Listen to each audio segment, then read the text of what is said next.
I expected it on one side once I heard some of the guys that can at least save a practice and make it look good. Waddle and Tyreek were basically limited, as they're being real careful with those two.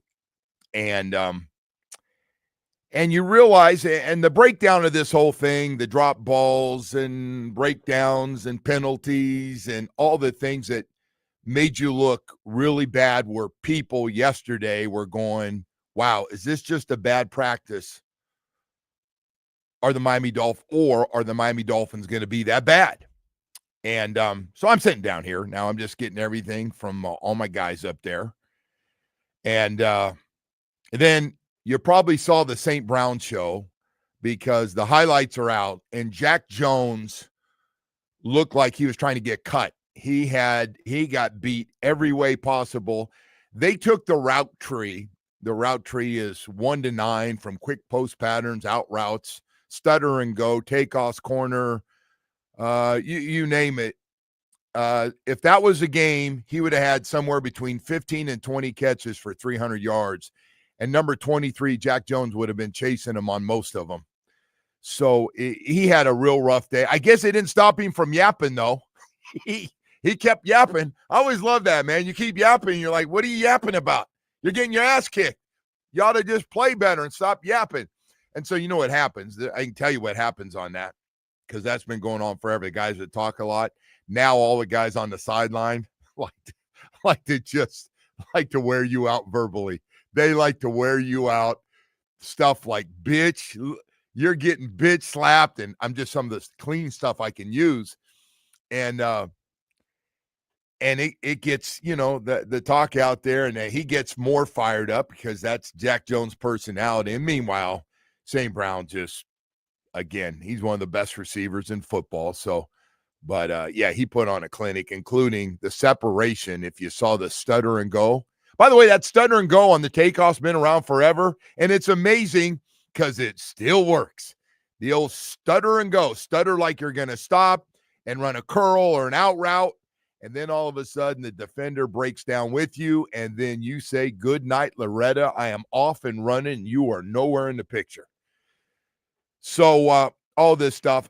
And so last night, watching as much video as I could and talking to guys, and calls are coming in, and I called a couple of guys and stuff. So I realized, which I knew before, the team doesn't have a lot of depth. This team, and here's the problem, because everybody in football is injured right now. I saw the number one story is NFL injuries and how to handle it and how much you play guys. And everybody's got this theory. And we've been on this for 3 days, right? We've been on this for 3 or 4 days. Actually, it's always a hot topic, how much to play your guys and how much. And somebody told me yesterday, I just bubble wrap everybody. I wouldn't practice against anybody and just have basically almost half walkthroughs. And I go, well, you'll be healthy, but I don't know if that works. That's called going 0 to 200 miles an hour by the time you get ready to play your opener. So I don't have an answer. I know guys are bigger and faster. And again, the Dolphins got a little scary yesterday. We got to get rid of that golf cart. That golf cart's got to go. Chop jumped on that golf cart. Listen, you jump on a golf cart. Our minds as fans and media members, when we see a guy get on that golf cart, nothing but bad things come to your mind. You can't help but be a part-time doctor when you see a guy, and it takes a while, and he gets on the golf cart, and they take him off, and then we go, what kind of injury? And then we go, oh, no, he got on the golf cart. This is a bad one. We always do that. Oh, he's on the golf cart. And by the way, I got to tell you my story, because I ran down the middle against the Giants, and I got, as clearing friend, this is before Marino, in my first couple years, and I ran down the middle, and the safeties were deep, and about 20, 25-yard route going down the middle of the field. And so I was able to turn my body and catch the ball, but I also knew there were 2 safeties that were coming hard, and they weren't going to get there to break it up, so they were going to hit me as hard as they could. And they did, but the one guy hit me low, and I got the wind knocked out of me. Now, I don't know about you, for anybody's play, but when you get the wind knocked out of you, it's hard to get up right away. Guys claim they can do it. When the wind gets knocked out, I didn't get right up.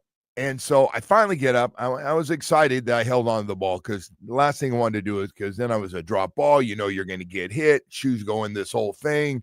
You're going to play in this league. You got to learn to catch the ball while you're getting hit and hold on to it, you know, and your mental toughness. And I was like, oh, so that was the good news. The bad news was Bob Kuchenberg was old school. And Bob Kuchenberg said, short of dying, you need to get up. You should never show the other team.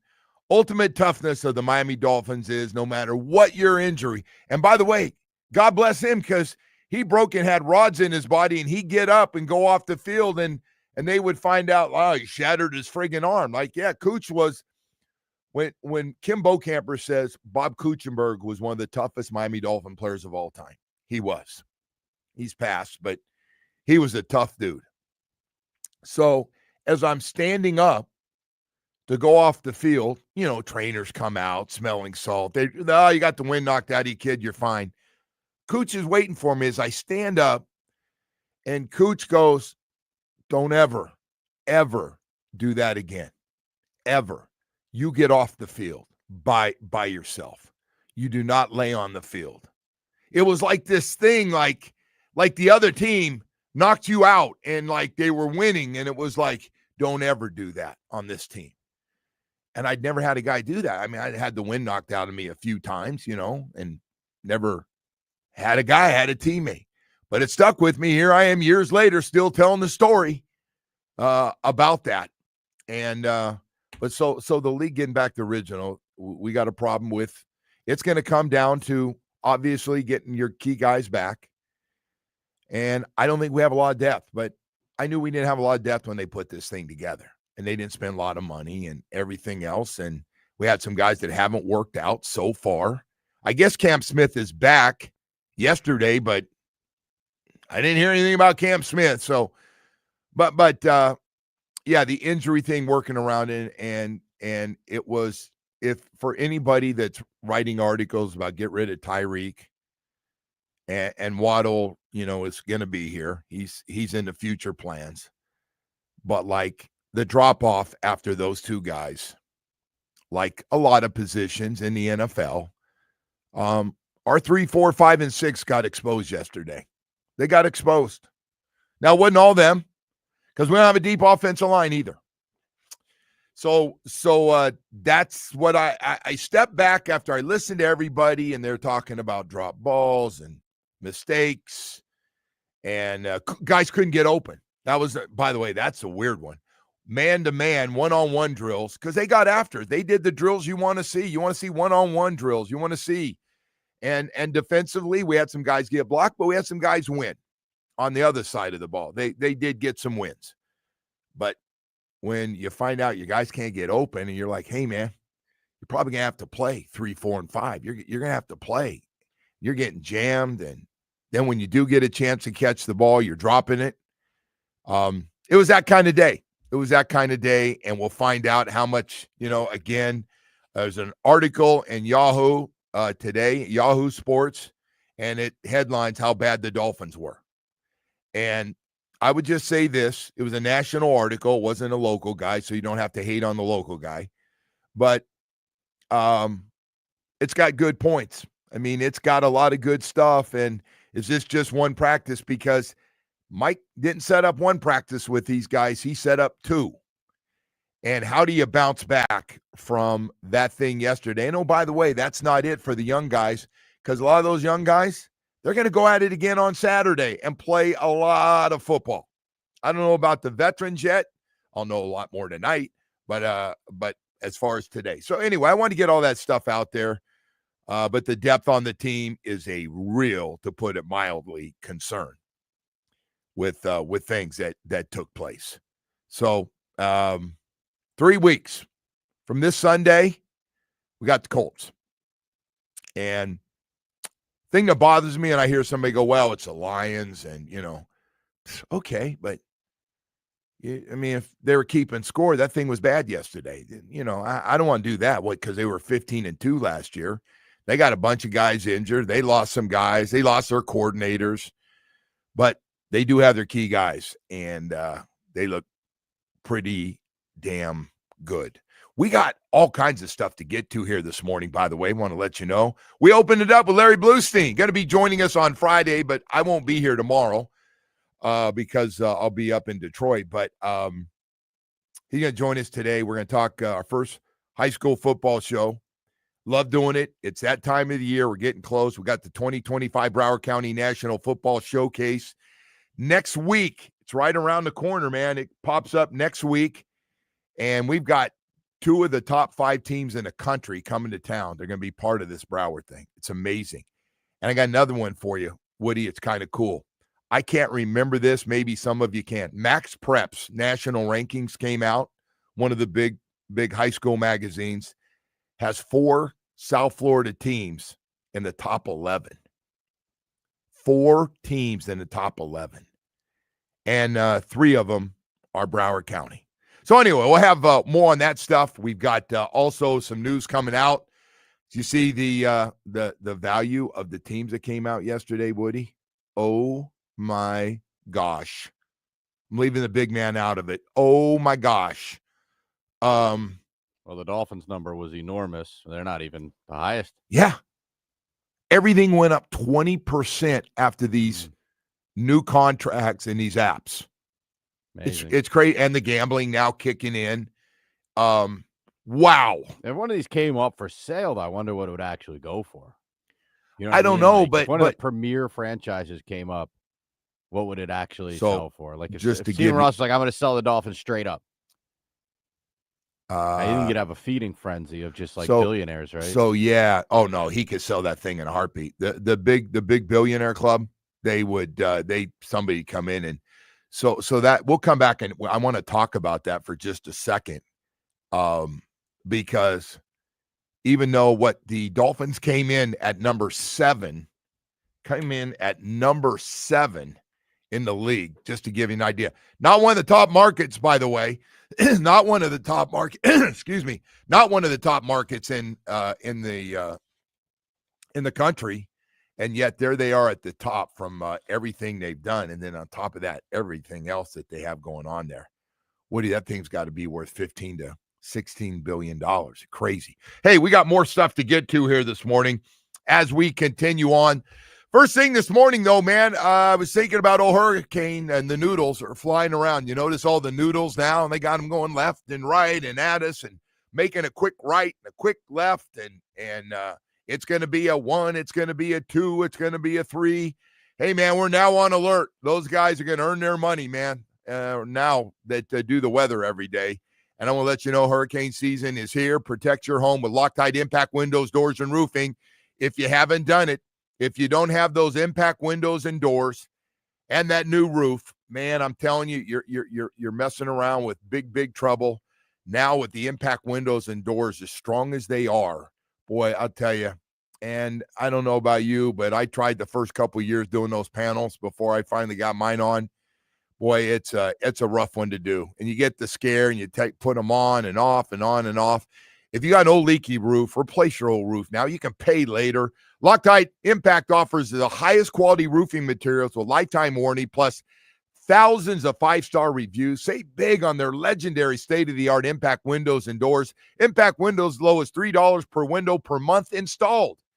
Don't wait for the next storm. Visit LoctiteImpact.com. That's, again, LoctiteImpact.com, or call 954-500-LOCK. They cover all of South Florida. They got a knowledgeable staff that's going to answer the phone during working hours for you, give you all the information you need. Protect your home today with Loctite Impact Windows, Doors, and Roofing.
The haters are going to hate. It's us against the world. We don't need Jalen Ramsey. Terran Armstead, we're good. We're fine. Let's do it. We've got the guys. We've got the weapons. And we've got the coaching staff. Or it could be what a lot of people are cautiously raising their eyebrows at, with quotes from Tua to start camp about how he and Tyreek really have to still hash things out. Quotes from Tyreek from week 18 still lingering. Quotes from Tyreek where he's questioning some of the play calls in practice, and then Mike McDaniel has to correct that. None of it seems great coming out of Miami right now, but I have been doing this long enough where you wait for the regular season. They play Indianapolis week 1. This could be the same offense that put up 70 points 2 years ago on the Broncos defense, or it could be a great disappointment, and we're looking at ourselves in January saying, what happened? Maybe they got to redo this whole thing and start over. Yeah, Peter Schrager, we're kind of wondering ourselves right now what that thing's going to look like, man. That boy, those are two big ways it could go, huh? Yeah, one way or the other. Yeah. Blow it up or all good. Well, listen, there's a lot of stuff out there, and he's right though, man. If week 1 is not good, there's gonna be a long couple of months. So when you do all the things that have happened this offseason and all the things, to his point, and more, this doesn't go on every team. We have guys that it goes on everywhere, the money thing. That does happen. Sit-outs, sit-ins, holdouts, hold-ins. I get it. Money, hey, I want to redo my contract. I outplayed it. And that's the new thing. And it's not new. It's been around, but we're seeing all the top players, and especially get there around 28, 29, 30. Hey, I need a new contract. But the other stuff that they're going through, and well, for me, even bigger than that, and that's all important, man, right? Everybody's got to be on the same page, and you can't have carryover from everything that happened with Tyreek. That stuff needs to be over.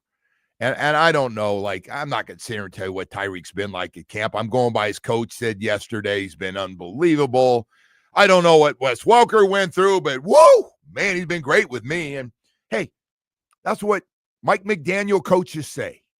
Mike McDaniel had made it clear day one to his coaches, everything is positive around here. Everything. Make bad sound good, put a positive spin. We can get better. We're excited about it. We saw some good things when we saw a lot of bad things, but there were some good things that we can work with. And that's Mike's way. Positive reinforcement on everything, and I get it. I would love that too as a player. Would have loved that. Instead of all the accountability, over the top accountability you got from Don Shula every day. Wasn't just game day. It was every day. So all this stuff comes into play, and if they don't play well, this whole thing and the way he runs things and, everything with this team, the other side of it is we're going to find out again, maybe not today, but we'll see it again Saturday, and we'll see it next week against Jacksonville. We'll see the depth of this team. And Jacksonville is not Detroit. They're not.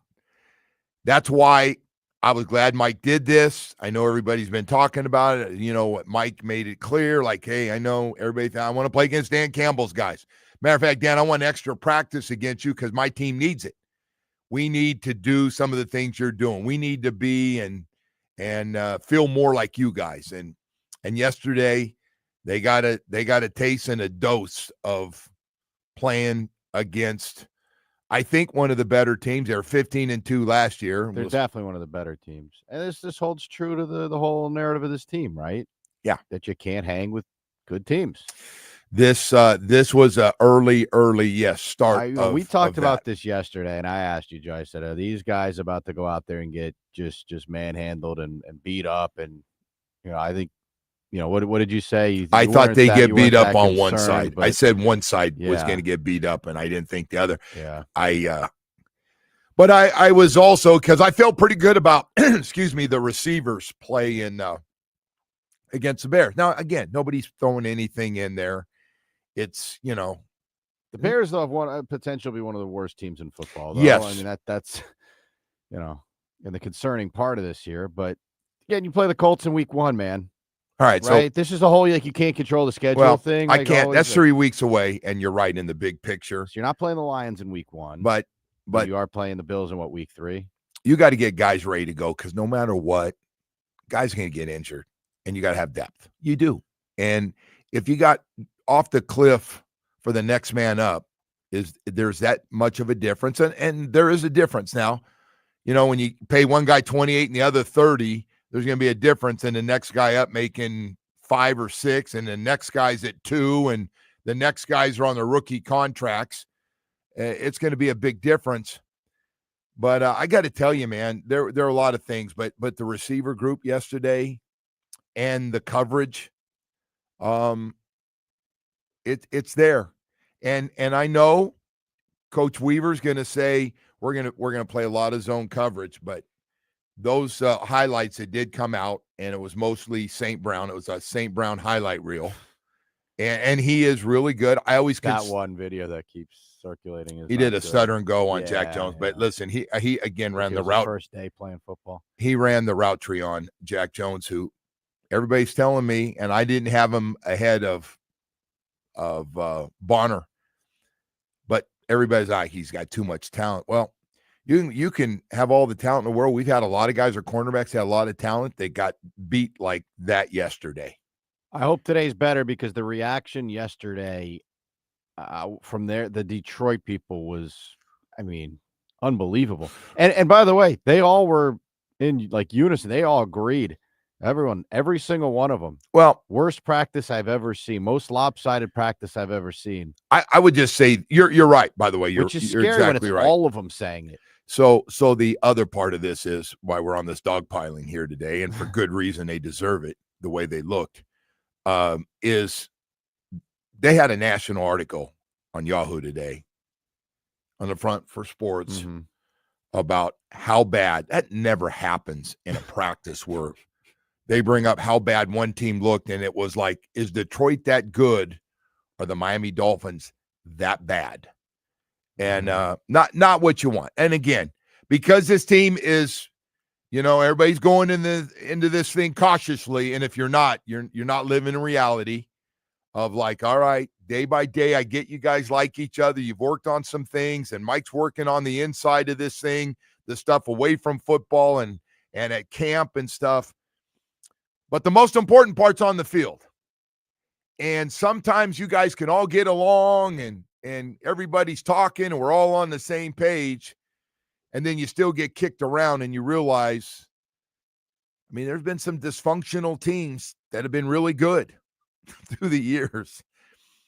The Bears had a head coach and a coordinator couldn't stand each other. They went on and won a championship. And our team saw it up close. We beat the Bears that year. And the halftime show, what happened, and the head coach and defensive coordinator, the police officers in Dade County had to break it up. They were ready to go after each other while the team was in the locker room. And that team was divided between defense and offense. Why is this? It feels like since Flores, right, that this team has been so worried about everyone getting along and everyone being happy, right? I know that's a Greer thing too, right? Everyone's got to get along and work together real well. Well, you want everybody to be at least on game day. I just want them to go out and just put together a decent practice today. But I don't want to. If we read again today that this is the worst, joint practice I've ever seen from all these people, that's not good, man. All right. Well, we got a couple weeks. I know we do. I know. We got the Colts. And you got Lions, the Colts and the Patriots, first 2 weeks. And but again, I'm with you. I'm part of this. I felt the same way. And I was like, this stuff is just, and when you hear, I was everywhere. The problems were every time you looked, it was Lions win, Dolphins lose, 1-on-1. And then you hear either guys were dropping balls or guys couldn't get open in 1-on-1 drills. And you're going, ooh. And then the penalties that were coming out and those things. So, yeah, it was it's a little frustrating to hear right now. Again, it's just one practice, and they got another one today. They're very lucky they get another one today. But you got all the media out there watching, man. Everybody wants to know. Lions are trying to figure out, are they still one of the best teams? And the Dolphins are trying to figure out what they are, because a lot of people don't think much of this team. Let me ask you this, because we spent the entire offseason, I asked you, asked Omar, all this different stuff. What is the Dolphins' identity? What is it that they do well? Like if you were you went on in Detroit this morning or yesterday, let's say, and they have no idea what the Dolphins are all about, right? And you were trying to educate someone who has just no clue. What do the Dolphins do well? What would you say their identity is? Oh, right now, it would be hard to find anything except you know the Lions. Like if I ask you the Lions' identity, I think it's pretty easy to answer that question, right? Well, it like just goes. I think it's easy. It just goes back to Dan Campbell, though, and what he created. Okay. But you got Mike McDaniel. What is the Dolphins' identity? What do they do well?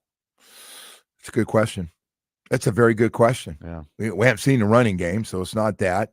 The passing game, maybe. I hope the two big guys are out.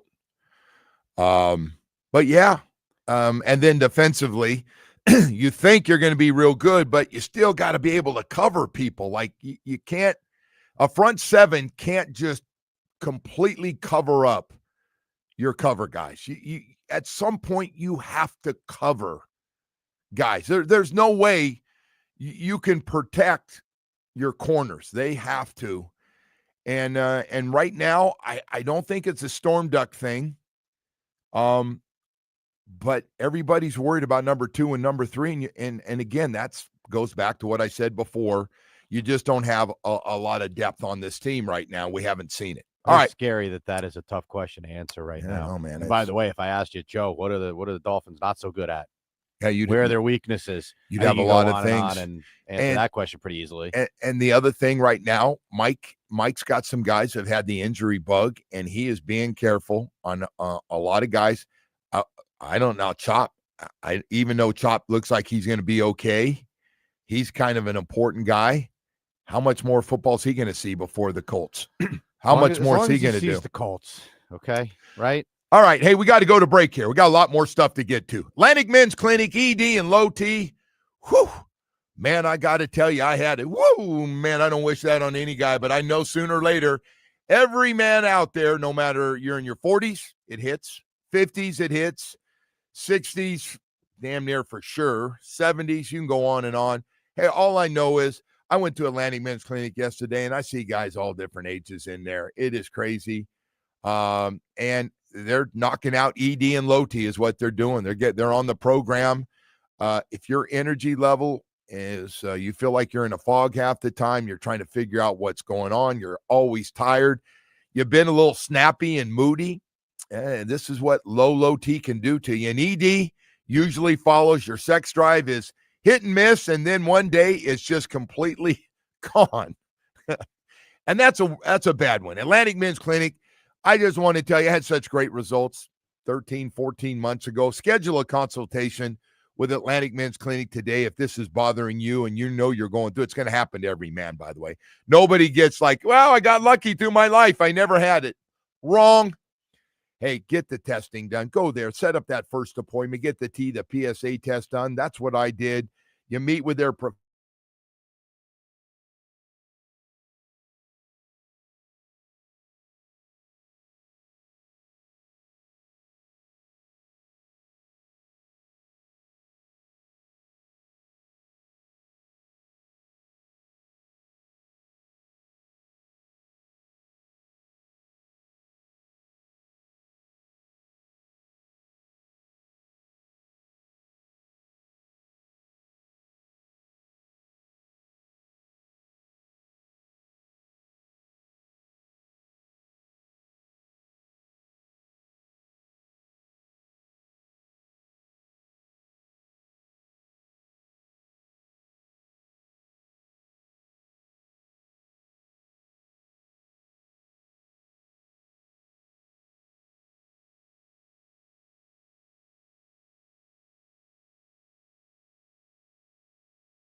we have so many great teams down here. As you know, we got a lot. Jeremiah Smith out there, one of the best in the business. And so anyway, we've got we'll talk about him. Jeremiah Smith might be, Woody, I saw this thing on Jeremiah Smith, and it was funny. Talking about the best player for his age, and they've never seen a guy like that and how good he is. And I said that coming out of high school, I've never seen a guy make that jump from senior year in high school. No one down here has dominated as a freshman 1 year out of high school like Jeremiah Smith out of Ohio State. I've been saying that. And now they're saying that about his freshman year going into a sophomore year. So anyway, hey, he's a Chaminade Madonna guy, is to my point. We're going to jump into Dave Broward and Palm Beach County. We'll get into all that stuff. And we'll be talking to Larry Bluestein, our high school football insider. And, of course, we got 104.3 WQAM. I miss Blue. On the FM dot. You do? Yeah, it's a good time of year when he's back, right? There's nothing bad with Blue. No. You don't hear parents going, man, that Larry Bluestein's a bad guy. Like, Larry Bluestein's about promoting guys and teams, and he's in it for the right reason, even though high school football is now becoming big business too. Not where college football is, crazy. But it is. It is so crazy to hear you say that. Well, we've got some really good teams, and we're going to get into all that stuff. We got our 2025 Broward County National Football Showcase next week. That's August 21st, 22nd, and 23rd, 8 games, and including a couple of best teams in the country will be coming down there. I believe 3 teams will be coming down there nationally ranked, including number 1 team in the country from Southern California will be here. So you want to see what really good high school football and teams that on TV a lot in high school, they'll be coming to town. So we have that for you. And by the way, the Marlins last night, the Jacob Marcy show, been talking about this team, and they've been flirting around. They're 58-62 after scoring 13 runs last night against Cleveland. So Jacob Marcy, another one of those guys, it was a trade deal in the Luis Ariz San Diego Padres trade. Last night had 2 home runs and a double and had 7 RBIs and 4 hits in the game. And he's another young guy, and they're trying to figure out all these guys that can play and are going to be in the future and guys that can't. So they've got some good ones. And Perez pitching, Otto Lopez, Xavier Edwards, Kyle Stowers he's been a little slow recently, but putting up big numbers. Augustine Ramirez has been fantastic at catcher. He's got to get better defensively, but he hits for power. And they're hoping this Marcy guy adds to the party of young guys that we can build around to have a chance and get back in this thing and again have another game with Cleveland today. So I just wanted to get some of that stuff out here as we're getting ready to jump into 7 o'clock hour. And of course, the other news is the Cleveland Browns quarterback situation. You can't make this up. How do so many quarterbacks get hurt from the oblique injury, which now Shedeur Sanders has? So they're saying he might have started again this week because the injury bug, and they don't want to play Joe Flacco. So now they're saying he's hurt. I guess it's real painful. I never had it. Saying it's a painful injury. And so he's probably going to miss this week after playing really well. I've just never seen a team, and the Cleveland Browns are bad to start with. I've never seen a team add all these quarterbacks and they can't stay healthy. And they're trying to get through this thing, and it's just incredible. And by the way, the injury bug's hitting everywhere. Detroit's got a lot of guys out right now. I know Miami's been, everybody, a lot of it is cautious. If a guy's nicked up a lot and he's a really good player, you're not going to play him. He's going to be sitting and doing a little work on the side, but you're not getting him out there in a competitive situation where he can hurt himself. You're not. And so yesterday, the Dolphins being really, really careful right now with Jalen Phillips. Really careful. think they're also being a little careful with Bradley Chubb and now Chop Robinson. They're saying it's not serious, that he's okay. I don't know what that means. It means he's not playing this week. I know that. I'm guessing he's not going to play next week. Again, I'm playing doctor here off the injury. So they're just, with some of these guys, trying to get him healthy. Then you practice and you don't look good. You don't look the guys that are backing up. But we got to find out. You can't just play with 22 guys, 11 on offense, 11 on defense. You need rotation players. You need guys when weeks, we're going to have guys play 14 and 15 games. We're going to have guys play less than that. Guys on IR and coming back off, and guys out for the season. And yesterday, the backup quarterback plays got to get better. Wide receivers got exposed in one-on-one drills. They've got to get better. Because, I don't know. But what we all need, if we're still about winning, which they are this year, whether it's make-believe world or not, Tyreek has got to be a big part of this thing, because, man, that guy not in there, they're playing bump and run, and I just feel like, you're playing bump and run, and they look and they go, I'm not worried about this guy running by me. Yeah, not worried about this guy running by me. So, that was a little bit of a situation yesterday with the Dolphins, who had a bad overall practice. It was just a bad overall practice. And if you read all the articles from our guys and you read some of the Lions stuff, you see lopsided and embarrassed, outclassed, frustrating, ugly, dominated. So it wasn't very pretty. And then, of course, there's articles out talking about the most lopsided practice they've ever seen. I saw the Lions media said it was the most lopsided joint practice they'd ever seen since they started doing joint practices and put more of an emphasis on these practices, or as much as you do on the 3 preseason games you're now playing, which, by the way, we'll be going to 2 real soon. We're going to be at 18 games and 2 preseason games here in no time. I saw one of the guys, the guy from A to Z Sports, said that either the Dolphins are horrific or the Lions are really good. Yeah. One or the other. Yes. Well, you hope it's somewhere and down these the are middle. The thing is, these are people that don't watch the Dolphins regularly, right? So, like, they're not really deep into it. So they don't know, the dysfunction, all the other stuff that's kind of gone on, right? They're just basing this on what they saw yesterday. Because they don't know, they don't know the inner workings of this whole thing, right? No, but our beat writers are really close to it. So, these guys are just watching it for the first time, and to hear that. Yeah. And it was unanimous, by the way. Every single one of their beat writers, you Googled Dolphins Lions on Twitter or whatever, it was unanimous. They all said the same thing. You're right. It was the right across the board, and then let's just hope today's better. Right? You have the players coming out going, yeah, we had a really good practice. So their offensive linemen go, yeah, that's the best practice we've had by far. That was a really good practice. And listen, man, the guys know on both sides, and you're going back in meetings, and the coaches gets in those meetings, goes, hey, that was good. Now, that was one day.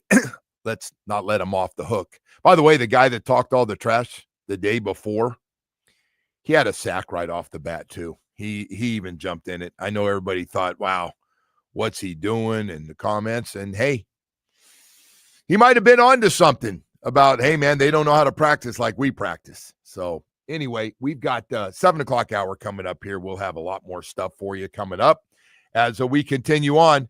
Tell you one thing not hurting, boy, Stephen Ross, and the value of these NFL franchises just keeps going up. 20% on average, the teams went up. The Dallas Cowboys are now valued at $12.5 billion. They've already been the most valuable professional franchise in the world, and they continue. But a lot of other teams have jumped up too, man. And we'll tell you more about the Miami Dolphins. If you haven't heard that, we'll have that for you coming up. Right now, I want to tell you about your South Florida Chevy dealers. Love talking about SUVs. I love talking about their SUV family, the Silverado trucks. They speak for themselves. I call them the cleanup hitter. Strong, durable Silverado trucks. You got the choice of 4 strong options, each one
This update is brought to you by Doral Volkswagen. Doral VW broke the rules of gravity. Prices are falling so fast, we're checking for a crater. Volkswagen's priced like they lost their mind. Doral VW.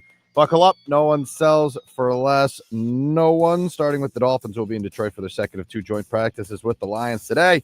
Teams will meet on Saturday for preseason game number 2. And to the Marlins, who crushed Cleveland 13-4. The rubber matches tonight. The first pitch at 6:40 from Progressive Field. The Joe Rose Show continues now. For a grade, I wouldn't give myself a grade. I don't think that's fair to grade yourself. I think that's something that, well, for my assessment, I still wouldn't give myself a grade. I think that's for you guys to do with however you guys report that and whatnot. I think today offensively was a very frustrating day. In regards to what we wanted to do, what we said we wanted to do, came out, and we just weren't able to get things jump started. So that was very frustrating today. Well, I think it was a combination of both. I think it was a combination of us communicating what we were in, what they were in, what we wanted to do protection-wise, what we wanted to do in the run game, and then, our timing in the pass game as well off of what our pass pro looked like. So, that's just it's not a good recipe for success in this league and against a good team. Things like that are going to happen. Like I said, it's frustrating, but we're going to go watch the film. We'll learn from it. Man, read between the lines on Tua. Frustration. And played without his 2 guys on the outside. They were out there a little bit, but they didn't do much. They did some work, but they don't want them getting nicked up again. So they're not out there. So you're basically playing with 3, 4, 5, 6, couple guys you drafted a year ago, last name Washington. You've got some different guys that you have out there and weren't getting open, and too many drop balls yesterday, and not being on the same page, and all those things. He even mentioned the O-line a little bit, and so yeah, there was a lot of frustration with that group. Some of the rushes and some of the blitzes that were thrown in there, guys didn't look like they're ready for it. You can just go on and on with the different things that were taking place. There was some good stuff on defense that did happen, and they didn't play great either. Now, don't get me wrong. We thought, about the line, not the secondary. Yes. Okay. Yes. Some of those videos circulating. Front 7. No, listen. That was the worst thing, and it was the last thing. It's St. Brown, and it looked like 23. Jack Jones was on him every time. And what's crazy though? Like everything that the Dolphins that we thought they were going to be bad at, they are. They are bad at, yeah. And we talked about it after the preseason game where they're not very good at these short yardage situations. And I know they had another one yesterday where they tried 7 times and couldn't get anything. So it is. That's a troubling situation here. And I think this is a really good text here, Joe K, from the 813 up in Tampa there. He said one of 2 things can happen. Either they step up to match the Lions' energy or they will be demoralized. So I'm very interested to see how they come out today. Do they go out and mope and just know that we're the inferior team here? We know what people are saying about us, or they actually by the way, come out and play? I don't know. They know everything. I have learned they know everything being said. And their thing is, hey, just give some of these guys a chance to catch up. We see they're getting better. And then bottom line, the guys, Zach Sealer is like, hey, just give everybody a chance. So we got a good group here. And you might have a good group that you like, and you guys do get along and you work your butts off and stuff. But at the same time, this is a cold business, because the only thing that really matters is how you playing those games. Nothing else keeps win-loss record except the games, but you got to build up to it and get some confidence, and things have to happen with your group. I got to talk about Jack Jones for just a second.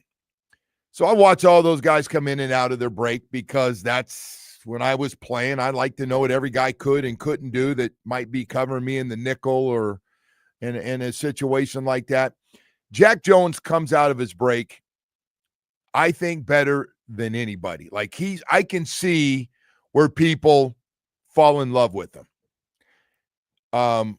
He also is a bit of a loose cannon up top with people can get in his head. I thought the Lions got in his head yesterday. Listen, you can see the highlights are out there of St. Brown, who's one of the better receivers. And by the way, not known for great speed. That's a guy on the other side. St. Brown is not a flyer in the league. But he put Jack Jones back in 5th grade, put him back in school. What do you think it is? Is it nerves? Is it them listening to all the outside stuff and starting to believe it? Like what do you think? So Jack Jones came out yapping a lot, and St. Brown doesn't say much, and and he ran every route and was wide open in one-on-one drills. And that got the other guys going because Jack Jones doing a lot of talking. Well, the video of him like falling down on the stop and go. Yeah, collapsed him down. So this is a guy, when I go, I don't know if he's going to start, but, we got him thinking, hey, this is your 3rd go. You're really good when you're focused on football. Keep all the other drama out of your life and be on time, play by the couple rules. And he said, Jack goes, I didn't get a lot of calls, man. Didn't get a lot of calls from anybody. I'm glad this is a big chance. And at times, I mean, there's no way that coaching staff can go back, Coach Weaver, and go, man, tell you what, we got a couple weeks, but I feel really good about Jack Jones after yesterday. He just got, you'll see it. It's 23. He's the number 23. If you're going, well, oh, that's the guy they're talking about. Did not have a good day, to put it. And again, guys are going to get beat. Guys will get beat. Everybody gets beat. Everybody. Yeah, that was the theme of yesterday. Jalen Ramsey, but not over and over and over again. And you want to take him, and St. Brown's going, I hope you do. Come over here again. Come on. Play bump and run again. Come on. I know you think you're faster than me. And it was a clinic. It was a friggin' clinic and they show the stutter and go where he got beat by 6 or 7 yards. That's out there all over, and guys going nuts. And when you talk, they're all letting each other know. You can see afterwards, the other guys are jumping in going, hey, Jack, you got jacked. And it was getting pretty fun. But bottom line is we got to find some guys who can cover. I probably don't have to tell you this, but you know what's going on the text line right now, I'm guessing, without me reading you too many of these. How do you spin this to Dolphin fans? Like, you got to play with these guys. It does seem very doom and gloom, you have to admit, right? Well, you're working off the one day. Yeah, I know, but it'd be one thing if guys came out and they're like, boy, the Dolphins had a bad practice, whatever. But these guys are saying it was the worst joint practice in the history of football.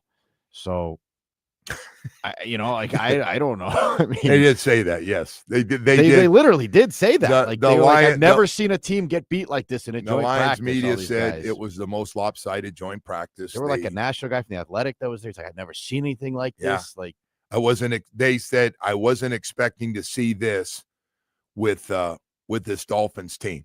So needless to say, they're asking company man Harold if there's anything, any way to spin this. You can say whatever. I got nothing to do with that, by the way, at all. I mean, you can say whatever you want, and I'm just relaying the message. That's great. I'm sorry, but look at. But I know. But in all seriousness, is there any way to spin this in like a not disastrous doom and gloom type way? I know they're going again today. Oh no, I'm guessing there's a little urgency to the meeting yesterday. Because there's no way the coaches are going to go in and go, hey, you know what? Let's go do that again tomorrow. I know, but here's the thing. What can you do? You can't do anything right now, Joe. You can't add to your roster, really. This is what you got. This is the 90-man roster. Thank you for bringing that. This is a 90-man roster you decided to go with. And these are the guys you added here recently that you thought would help you and give you more depth. You have told everybody we have the guys to win on this team. So their job is just to hope they don't lose confidence, and they got to get better in the case of the cornerback, because you cannot play zone defense and drop back into zone every time. You can't double guys every time. Sometimes you're out there when you blitz and do things, you're going to be out there. You're going to have to cover an extra second or two. There's no way you can cover up when you have some areas of the team that aren't where you need them to be. It's impossible. It's a full-blown panic on here, by the way. That's all right. It can be whatever. I mean, that's good. It was bad yesterday. I'm the way you're going to come in and go. Do you think it gets any better today? Woody, why do you asking I don't know. me? I'm asking you for your prediction. I've never had. Because, by the way, you can say that it's all going to be good tomorrow, and you're not going to be here to face the music. So, Woody, I'm not even thinking about you. Think about that. You're the one who worries about what everybody says. I'm not worried about. I don't know. Like, I don't know because I was thinking when I saw everything. I was trying to think about our practice because we always practice against the Saints and the Falcons. For some reason, we had a relationship. We go up to Swanee, Georgia, and honestly, they may want to seek those teams out we again. kicked them around. Really, we kicked them around. We kicked the Saints at that time. We kicked them around. And so we didn't feel the way the Dolphins were feeling when they went back to the hotel last night. Hey, I want to tell you about Baptist Health South Florida before we get to Larry Bluestein this morning. Boy, you talk about one of the great sports medicine programs in the country. Where do the pros go? Enter Miami, the Heat, the Panthers, the Miami Dolphins. Boy, they have put together an all-star team of doctors, of specialists. You can't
Brought to you by the Casino at Dania Beach. Don't miss the New York Bee Gees live August 30th. The Casino at Dania Beach presents the New York Bee Gees tribute show live August 13th at Stage 954. Get ready to relive the disco era and dance to your favorite hits. This will be an unforgettable tribute show. Don't miss out. Purchase tickets at CasinoDaniaBeach.com.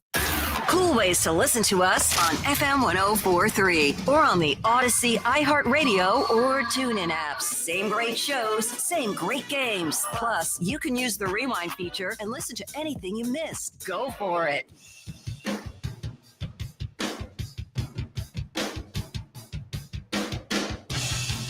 It is time to head out to the Toyota of Hollywood hotline. Shop over 2,000 Toyotas on sale at one location. Toyota of Hollywood on 441 between Hollywood and Sheridan. ToyotaofHollywood.com. All right, Woody, it's about that damn time. I can't wait. The 2025 Broward County National Football Showcase is next week. Got some great teams. Boy, they've done a great job. They've added some more games to it. And this is always a special time for us because Larry Bluestein, one of the best in the business anywhere in the country, our high school football insider, joins us. Blue, welcome back. How you doing, man? I'm doing great, Joe. Thanks so much. Very productive off season. Had an opportunity to see programs from all the way up in the Panhandle and Pensacola, all the way down to the Miami area. Traveled probably more than I did, at any other time, and it was great. You got to slow down, Blue. You know what? We're getting at that age. You got to start cheating a little bit.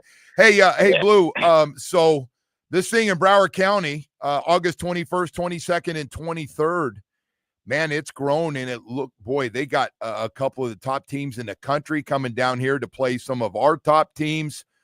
What made them end up going to 8 games though? With Piper, Cardinal Gibbons, Archbishop McCarthy, Monarch, West Broward surprised me a little bit. American Heritage Plantation, Dillard, of course, St. Thomas, and Chaminade, 3 of the powerhouses in the country.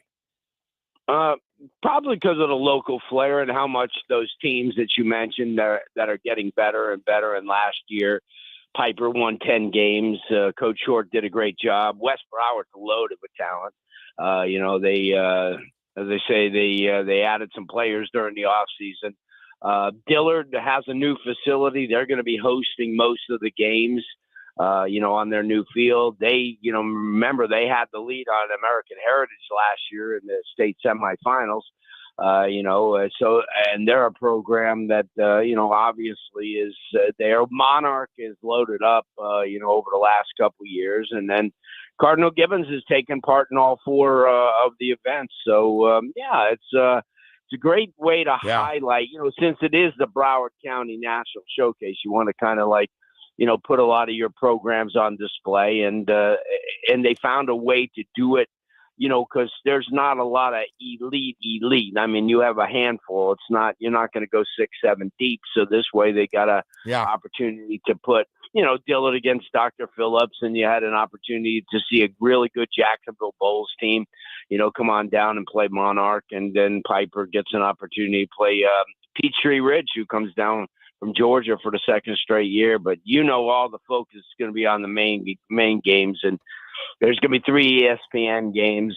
St. Joseph of Pennsylvania came down a couple of years ago. They're rated 17th in the country. They'll play American Heritage. Dia Bell's gotten a lot of off-season publicity as one of the top quarterbacks in the country. He's headed to Texas. And then those 2 Saturday games, the 3:30 game, the number 1 team in the country and probably one of the best teams in the country over the last 15 years, Mater Dei, from Santa Ana, California, will be played against St. Thomas Aquinas, and that's a 3:30 kickoff on ESPN. And then the nightcap is going to see St. Francis Academy, one of the biggest offensive line in the nation for a high school. Always. They're huge, and they'll play Chaminade Madonna, and it's kind of a rematch 2 years ago that they played, and Chaminade beat them. So it's 3 great days of football. And Corner Canyon, I want to mention from Utah, Zach Wilson went there. I think, a couple of the other really good quarterbacks and really good players. They're coming down to play West Broward. So you're getting a lot of really that's good. Crazy. Yeah, it is. And, hey, go ahead. I'm sorry. No, hey, Blue. No, we just have a lot to get to. I was going to ask you, I saw Max Prep last night. I don't know if I've seen it. Chaminade comes in at 7, American Heritage at 8, St. Thomas at 10 in the country, and Northwestern High School at 11. You talk about respect. I want to ask you, did you like that? I know those teams are all loaded. I know Teddy loaded up his team before going back to Tampa Bay after what happened to him. Do you like that order of Chaminade being the best, American Heritage Plantation right behind them, St. Thomas third, and then Northwestern? Well, the reason why, you put Chaminade and St. Thomas ahead of Northwestern is Northwestern's not going to come close to losing. They're just not. They're as loaded as you've ever seen a high school football team. And I'm telling you. Well, I was blown away by the talent on both sides of the ball. The depth is crazy. They've got 2 of each. And then they benefited by getting a couple of kids from, other programs. And, when you add a 5-star defensive tackle from North Fort Myers, like they did in Johnson, and safety from South Dade, who's a big-time kid going to Florida State, plus what they had on hand, they're going to be tough. So, it's a good way. And, they're going to get tested. They played on Saturday night against Lakeland in the kickoff classic and up in Vero. And then they're opening games against Orange Lutheran of California. And then let's face it, they got Venice in kind of a revenge game. Oh, they lost. Venice. Nobody likes Venice. That coach, man, he rubs everybody in South Florida the wrong way. We all want a piece of that guy, man, right there. No question about it. Yeah, hey. and then they'll get Central twice.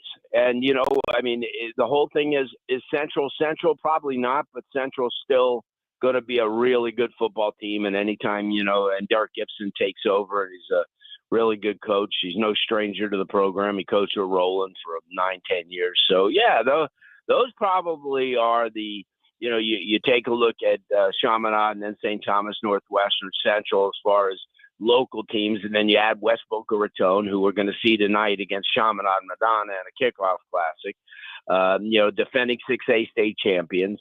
Then Heritage, I know a lot of people giving Heritage like a lot of love. They're not as deep as they've been over the last couple of years. You lost a marquee running back, and then you lost, probably one of the most versatile football players in the state last year. He goes in early at Malachi. Tony is killing it now. I went down there. I went down there first day of pads, and he absolutely put on a show. Yeah, he was. No, you're right. Is it Joshua Moore, the West Broward guy? Another beast. They might have been the 2 best. I hate saying this because people get mad. They're the 2 best receivers in practice the day I was out there. And they're like true freshmen, so you're not surprised. Yeah, no. Well, you saw what Malachi Tony did in the state championship game. Yeah. Against Darian Coleman, the University of Miami commitment for 2026, and he was flawless at quarterback, taking over for Diabel. But also, you keep an eye on Norland. They lost quarterback who's really, really good, but they're going to be good. Southridge, heartbreaking loss last year to West Boca Raton in the state semifinals. They're back on the horizon. Okay. Columbus and Palmetto, they're going to be 2 interesting teams to watch. And listen, last year, let's face it, Columbus wasn't, that wasn't their best team. But that being said, they were only 6 points away from going to the state championship. And then I think this is Palmetto's probably most complete team that they have. But until they get over the hump, and then another couple of teams.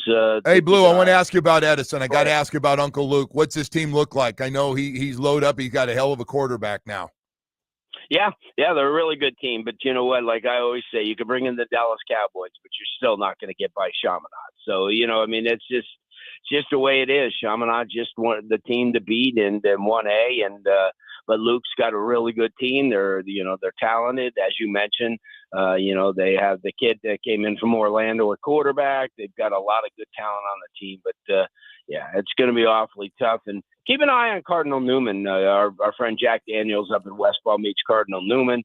They're another 1A program that seems to be, going to be in the mix.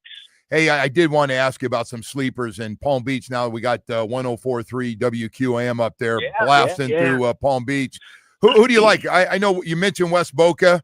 I was glad you mentioned Cardinal Newman because we like Coach up there. Anybody else look strong? And can West Boca be as good as last year? Yeah, it's going to be kind of tough, but obviously they upped the ante with their schedule, having Chaminade. Palm Beach Central is going to be really good. They're in 7A. I think that they're a team that added enough pieces, had a chance to watch them in the offseason. Delray Atlantic, even though that they lost a lot, remember they had a huge lead, I think 24-0 on St. Thomas last year in the state playoffs. Coach Murray's done a great job up there. So, yeah, believe me, Palm Beach is well represented. Had an opportunity to go to one of their events last Saturday night, and some of their top players like Javion Mallory, the kid that's the running back from West Boca, who's going to University of Miami. He was their number one player in Palm Beach County. So there's a lot of talent, Joe, especially all the way from, the North Palm Beach area all the way down to Miami. Hey, I got to ask you the one, and I'm not trying to put you in the middle of anything. I'm not. That's my job, not your job. The Teddy Bridgewater fallout, and I'm not asking your opinion on it. Who takes over? Do they keep all their players? Did they lose anybody? Lost nobody. And Coach Victorm, who was there, was on staff, and he's been around the program. He'll take over. They still retain all their coaches. It's a machine. It's the way it is. I mean, and Teddy did a great job, and I'll never take anything away from him. What he did was perfect. What did he do? He tried to help his team out. He tried to help kids out. In this day and age, kids don't have that, the financial wherewithal to be able to, get rides and, and have meals all the time. So, no, what Teddy did was perfect. He's a great guy, great role model. The community loves him, as you know. So, no, Northwestern won't skip a beat. They come out. They have a little chip on their shoulder as they go into Vero Beach on Saturday night to play against the Lakeland team that has been doing a lot of talking in the off season. So even though this is a kickoff classic and it doesn't count on the records, I think there's going to be a couple of teams up there that and that's another little great preseason event because they're getting Dade County teams. New Orleans playing against Vero Beach on Friday night, and then Tallahassee Lincoln will play Miami Carroll City, much improved Miami Carroll City, Coach Stubbs. So you have all those programs. Cardinal Gibbons is going to be a team to watch in 2A this year, but certainly Chaminade comes in 1A as a overwhelming favorite. And then 3A is going to come down to Central Northwestern. 4A will be Heritage, most likely, or Norland, and then. I want to give Dillard a little love too because they've upped the ante as far as their schedule and their players, and then certainly in 5A it's going to be awfully tough to knock off St. Thomas, 6-time defending state champion. Hey, real quickly, how good is St. Thomas? Yeah, they're good. Yeah, they're really. This might be the best offensive line that they've had in a long time. Oh, they're good, Joe. Don't worry about St. Thomas. All that money you put into that school, don't you worry, Joe. They're all right. Yeah, you know. And then 6A is going to be interesting because you have West Boca as the returning team, but you have West Broward, you have South Ridge, you have Monarch. So there's that's a good one. Yeah. And then 7A is going to come right down to Palmetto and South Ridge. Palmetto and Columbus.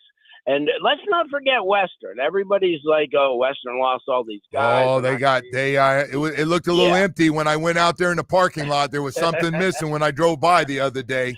They got hit pretty hard on the transfer portal. Yeah, they did. But you know what? You know how Coach Rakovich is. He's an upbeat guy. He's and he's got kids, probably one of the top secondaries around too. So yeah, they got a lot to build from. They're a big school, and yeah, this is going to be a really good year, right. And I know I say that every year, but that's why we have you on, man. We love our high school football. We're jacked up. We got some nationally ranked teams. We're looking at some more teams. There's always a sleeper. It's great. And Blue, it's always great having you, man. I really appreciate you coming on. You do. You make me feel good after what took place yesterday with the Dolphins practice. Thank you. You made my day a little bit better. Thank you, brother. I hear you. Well, enjoy Detroit. We'll talk, and thanks so much. We'll see you next week. And I'm so much anticipating this season. All right. Thank you. Larry Bluestein. Right, go to LarryBluestein.com. Get more information. That man is working from the top of the state down to Key West. He's on it, man, like nobody's business. Hey, we got a lot more stuff. Steve Goldstein, Dolphins preseason TV voice, will join us this morning. He was at practice yesterday. That's going to be at 8 o'clock. So we'll have that coming up for you after Hollywood's headlines. We got Jamie back. He's feeling better with the flu. We're working on some new swipes out there. We're very excited about the new batch. Last one, it was time to let her go. But we got some new ones on the way. So a big weekend. I'm living through the kid right now, Mom and Dad. That's the way we roll here. Hey, I want to talk to you about something else very important. Michael Kachi at Choice Mortgage. Getting that mortgage quickly, getting the best rates. And by the way, right now I want to let you know fixed rates in the 5s for you. If they come down where you're going, all right, I'm interested again. Michael Kachi at Choice Mortgage. I want to talk to you about some of the programs he has to really help people. He's got a program for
headlines. Without further ado, here's Hollywood. All right, Woody, what do you have for us here this morning? All right, Joe, I think this was interesting. You were talking about Shedeur Sanders earlier in the show, and I just wanted to throw this at you here. He got 2.2 million people to tune into his preseason game, making it the most watched program on television that night on NFL Network. I'm guilty. As am I. I mean, I was like, so was everybody I was with. Like, what time, Shedeur? I want to see what he looks like. And they hyped it up. It was smart. Do you think those losers over at the Browns realize, like, how good he is for their business? Like, they're a bad football team. They're a crummy organization. They're going through their system, and the problem is, he and his dad rubbed some people the wrong way, and some are rooting for him. Like, screw that. This kid got screwed. And there's a lot. And by the way, look at what it was like. It just continued from draft night. Mel Kiper was like nuts, and he's calling all these teams stupid. And other guys are going, hey, man, they go by a system, and they didn't think he was as good as you did. I hope he starts opening day, man. I really do. This Joe Flacco thing is so stupid. I just why do you tell your fans, why are we starting Joe Flacco? Because he's 50 years old. You don't want to hear it, though, do you? You answer it. What do you think? Know, why do you think the arm? You told me the other day, the arm. It's experience. Oh, the experience. I thought it was the arm, strong arm. I never said that. He's got a good arm, though. He does have always had a great arm. Got a cannon. Yeah. But, you're not going to win with him. I don't know. There's going to be, anybody that goes out there, once you put a game plan together for all these young guys, there's going to be growing pains. Hell, Peyton Manning, they took out at the end of the year because he was throwing a record amount of picks. Anyway. Speaking of guys making a return here, Joe, Mike Florio had this yesterday. Odell Beckham Jr. has drawn interest and plans to play this upcoming season. You got to call the Dolphins and ask him, does he really want to play, or you got to throw him the bars and going to pout and go off the field? And do you remember his numbers? 6 catches? No, don't sell him short. He had 9 for 55 yards. I'm not going to say that you predicted he would have another 0 at the end of that yardage total. You can't. We'll just skip any shot you have a jab. I'm going to start jabbing you. You said you were done with that one. You should. Wrong about plenty. Last night, by the way, that Taylor Swift thing crashed YouTube. Oh, God. Crashed YouTube. This one I did not tune that into, home Joe. Run, your boyfriend, you going with your boyfriend, and that podcast doesn't need any help. No, but they said they had 1.2 million people when I guess it crashed. I don't know. My God. Were they there for the football, or there to find out about the new album? Which one? It was a little of both, and they got into their personal life. She was, by the way, she was great. I heard some of the stuff she said about, hey, get over it, all you got old football fans that always see me on the TV. You're going to get more. The only issue I have with her is that her tickets were too hard to get. It's the only issue I have with her personally. She's so friggin' popular, exactly. Yeah. That was impressive what she did down here, and she does it all over the world. So I hear. Sold out. It was 3 shows down here, right? Was it 3? I think so. I think it 2. You're right. We got a couple shows this weekend at the stadium. What do we have? The weekend. Oh, the weekend. This weekend. That was a great one. We got Nat Moore on that. He does. Nat, I'm not calling you out, man. It was funny. He goes, what's going on this weekend? They go, no, that's it's like, who's on first? Yeah. You didn't. I knew because of Super Bowl, or I wouldn't have known either. The weekend's playing who? And then you look it up and go, oh, I like that one song. You like his stuff. Yeah, I do like his stuff. You like his stuff. But I got to be honest, when he first came out, I probably thought, you talking about the weekend? They go, no, that's the guy. It's the weekend. Okay. All right, anyway. By the way, doesn't sell like Taylor Swift or Coldplay. No. Not the same level of demand there. No, I agree. And our final one here, speaking of demand, we got a toy, Joe. A toy. Not one being thrown out on the court. No. I thought you were going there again. No. Another green toy. Why would your mind go there? Why would your mind go? That's terrible. Because this is what you've done to me. That's just terrible. Anyway, this is a Star Wars toy. from 1978, Joe. This is a 1978 Oh, Kenner this is a Luke Skywalker. Oh, this is a collectible. They say arguably the most recognizable toy of its era. The holy grail of production action figures.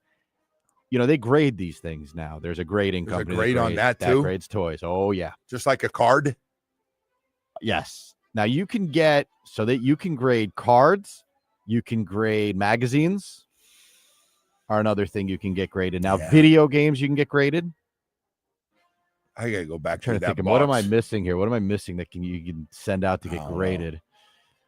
But anyway, Joe, this is it's graded an AFA 90, one of two at the grade. There are none higher. So this is it. And it is expected to go in between $100,000 and $200,000. Anybody out there that was smart enough that's now in their 40s, 50s, 60s, 70s that's listening to us, who was smart enough to hold on to everything when you were younger and go, you know, I'm going to keep this in really good shape through the years and not mess with it and put it away. And someday when I get older, I'm going to be friggin' rich from everything from cards to jerseys to. I can't do it with my kids, though, man. I really can't. Like, you buy them a toy, stupid toy, So whatever. you know what? I gave my grandson some Joe D stuff, Joe DiMaggio stuff. Mm-hmm. And I was thinking the same thing. It's funny you said I've been giving my kids cards, and I said it once, and both my son and my son-in-law, they know they're big sports fans both. But I was like, hey, I got this stuff, and then I was like, the kids want to open it and see it. If you do, I don't care. I don't care. It's tough, man. They want to see it. When you're a little one, you're like, I want to see it, Pops. All right. I mean, imagine like you know, your dad brings home, you know, the Super Mario game, which I got when I was like, I don't know, really young. And he was like, hey, by the way, we can't open this. We keep in the box because it's going to sell for $1 million. So I'm teasing you. An adult. I know you want to play. Go to your friend Johnny's house. He's got it too, and play with him. But we're not going to open this because someday you might be able to help your old pops out a little bit. Exactly. And the thing is, like nowadays, like I just don't know there's so much mass-produced crap now that it's like, who knows, man? People like the old stuff now. I get it, Woody. All right. It's nostalgic, Joe. We got Steve Goldstein going to join us. Goldie's in Detroit getting set for CBS preseason game 2, along with Kim Bocamper. He's going to join us just a few minutes. Right now, I want to tell you about Atlantic Men's Clinic before we get to what took place yesterday. ED and low T is nothing to mess with, man. And if you're going through it right now, and you could be in your late 30s, early 40s, I was blown away when I went to Atlantic Men's Clinic to see how young some of the guys are that are coming in. They're low T. Some cases it's ED, the combination of both. Sooner or later, some guys are lucky, and it doesn't happen until they're in their 60s. But most men, I know 30s, 40s, about half the men in their 50s and 60s, you're in big trouble. I'm talking firsthand because I had full-blown low T and ED. Yep. Energy level, I don't know what was going on, but I got up to about 260, almost 270, and was not happy at that weight. Realized this is not going to work, and my sex drive was gone. Thank you, Atlanta.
Boca Raton, Florida. An Odyssey sports station, home of the 3-time NBA champions Miami Heat, the 5-time college football national champions Miami Hurricanes, and Miami Hurricanes basketball. Powered by Anajar and Levine Accident Attorneys. Call 1-800-747-FREE. That's 1-800-747-3733. This update is brought to you by Doral Volkswagen. Doral VW just broke the rules of gravity. Prices are falling so fast, we're checking for a crater. Volkswagen's priced like they lost their minds. Doral VW, buckle up. No one sells for less. No one, starting with the Dolphins, who will be in Detroit for their second of 2 joint practices with the Lions today. The teams will meet on Saturday for preseason game number 2. And to the Marlins, who crushed Cleveland 13-4. The rubber matches tonight with the first pitch at 6:40 from Progressive Field. The Joe Rose Show continues now. For a grade, I wouldn't give myself a grade. I don't think that's fair to grade yourself. I think that's something that, well, for my assessment, I still wouldn't give myself a grade. I think that's for you guys to do with however you guys report that and whatnot. I think today offensively was a very frustrating day. In regards to what we wanted to do, what we said we wanted to do, came out, and we just weren't able to get things jump started. So that was very frustrating today. Well, I think it was a combination of both. I think it was a combination of us communicating what we were in, what they were in, what we wanted to do protection-wise, what we wanted to do in the run game, and then, our timing in the pass game as well off of what our pass pro looked like. So, that's just it's not a good recipe for success in this league and against a good team. Things like that are going to happen. Like I said, it's frustrating, but we're going to go watch the film. We'll learn from it. Dolphins quarterback Tua Tagovailoa there. It's time to head out to the Toyota of Hollywood hotline. Shop over 2,000 Toyotas on sale at one location. Toyota of Hollywood on 441 between Hollywood and Sheridan. ToyotaofHollywood.com. All right, Woody, we go right to him. The Big Ring, I call him now. That's his new nickname, the Big Ring. If you see Steve Goldstein, Goldie, the Dolphins preseason TV voice for CBS. Goldie, good morning. How you doing? What's going on, Joe? It's ironic you say that because I'm right here on the Detroit River. It's a beautiful morning, and I'm looking right over, literally across the river into Windsor, Ontario, Canada, the home of Aaron Ekblad. It's literally like right there. So it's ironic. That is wild. That is crazy. Yeah. Who, by the way, man, they kept that damn thing together. Unbelievable work getting it all done. But you are Big Ring because you got 2 big fatties now coming there. Gold, that's great stuff. Hey, Gold, we got a lot to get to here. You heard the frustration. So I wasn't there and you were, but I've heard lopsided, embarrassed, frustrating, ugly, dominated, outclassed, all accurate. Yeah, the Lions got the best of them. There's no doubt about that. It seemed like a well-oiled machine. Amon-Ra St. Brown had his way for a while against Jack Jones. Jones was a little frustrated, so you had some of those, scuffles and stuff like that. But, overall, Joe, I thought it was a practice where the Detroit Lions, and, you never know, right? Is it more what you're not doing? Is it more what they're doing? But the Lions were 15-2 for a reason last year, and it was pretty cool, to be honest with you, watching them up close. They let us stand right down there, basically on the sideline, on the field, and that ball comes out of Jared Goff's hands with authority.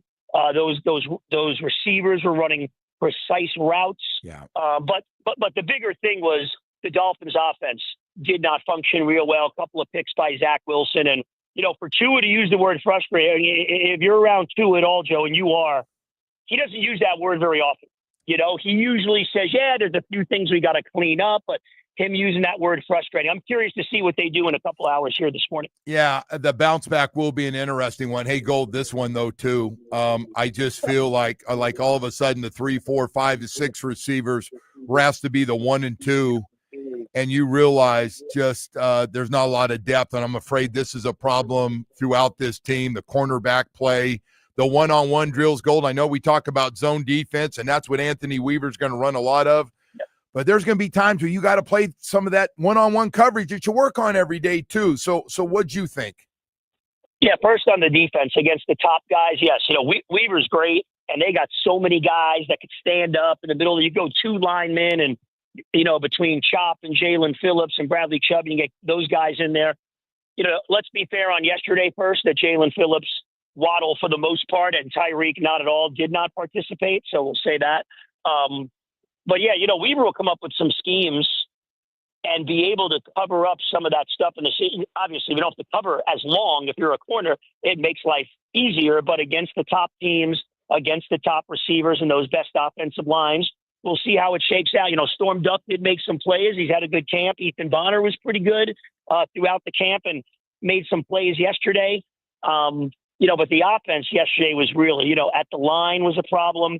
And yeah, I like Malik Washington a lot. So I'm not going to put too much.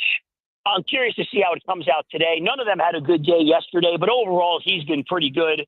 But obviously, after the Dolphins' top guys on offense, you talk about Achane. Obviously, you talk about the quarterback from the line to those top two receivers. Yeah. There is a drop-off. So they're going to need those guys. Those 11, Joe, this. They got to be healthy for at least, 14, 15 of the 17 games.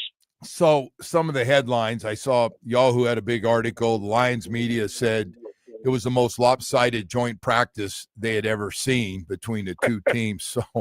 So you can imagine what it's like around here today. We've got oh my gosh, we got 3 weeks before the Colts game.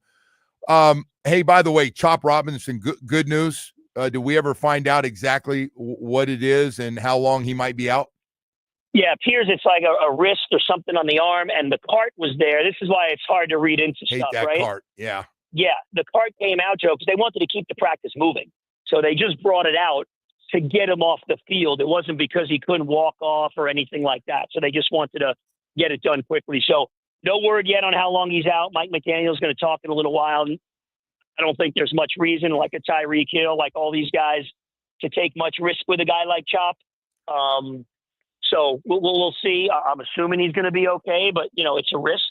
So who knows? The one thing I'll say, though, Joe, about the practice yesterday, okay, and we always go, right, glass is half empty. Yeah. I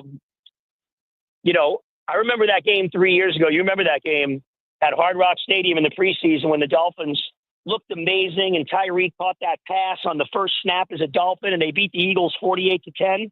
The Eagles won the Super Bowl. Yeah. So, one joint practice in August against the team that I think everybody would readily admit this before yesterday and this morning that the Detroit Lions are better right now than the Dolphins are. They're a Super Bowl contender. They went 15-2. I'm not going to go too crazy now. If it looks like that again in a couple hours, that will not be encouraging. Yeah. I think the big thing, Gold, is just with everything else that's going on and you go up there and and they'd already said, hey, we practice a little different than you do. Their linebacker came out and then this happens. And so it does bring and people find the radio and it gets a little negative with the whole thing. But I agree. And I'm curious to see, because, Mike had to say something like, guys, we got to play better. This is, What are we doing? We didn't come up here. We came up here. I wanted to practice against these guys twice because they are really good. They are physical, and I want us to see it here because a lot of you guys probably won't be playing in that preseason game. What do you think overall from what you've seen here of this team minus what happened yesterday? I think it's pretty much been what we thought. Look, I want to see Zach Wilson play a little bit better in the game on Saturday. I thought he looked better in practices than he did in the game against the Bears as far as stepping up and the timing. And again, talking to him the day before the game, and people know this. This offense is difficult, and he's never done it. So there's an adjustment that needs to be made. Like for a quarterback like him, throwing the ball to a spot, where there's no receiver, the receiver might not even be close to it yet, and just the timing.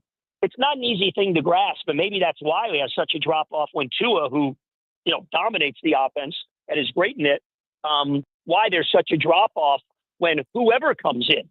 It's not an easy offense to run for just anybody. So, but overall, Joe, I think it's been what we expected. I think we've looked at it and we've said, hey, the front seven, especially if they're healthy, is very good. Kenneth Grant looks good. Sabai, Nye, and Paul, they're going to take some time, but there's a lot of hope there on that line. But overall, depth-wise, they've got to stay healthy because there is a drop-off. So That was my take too. Yes, I'm with you. Yeah. Yeah. And to me, camp has been what we thought.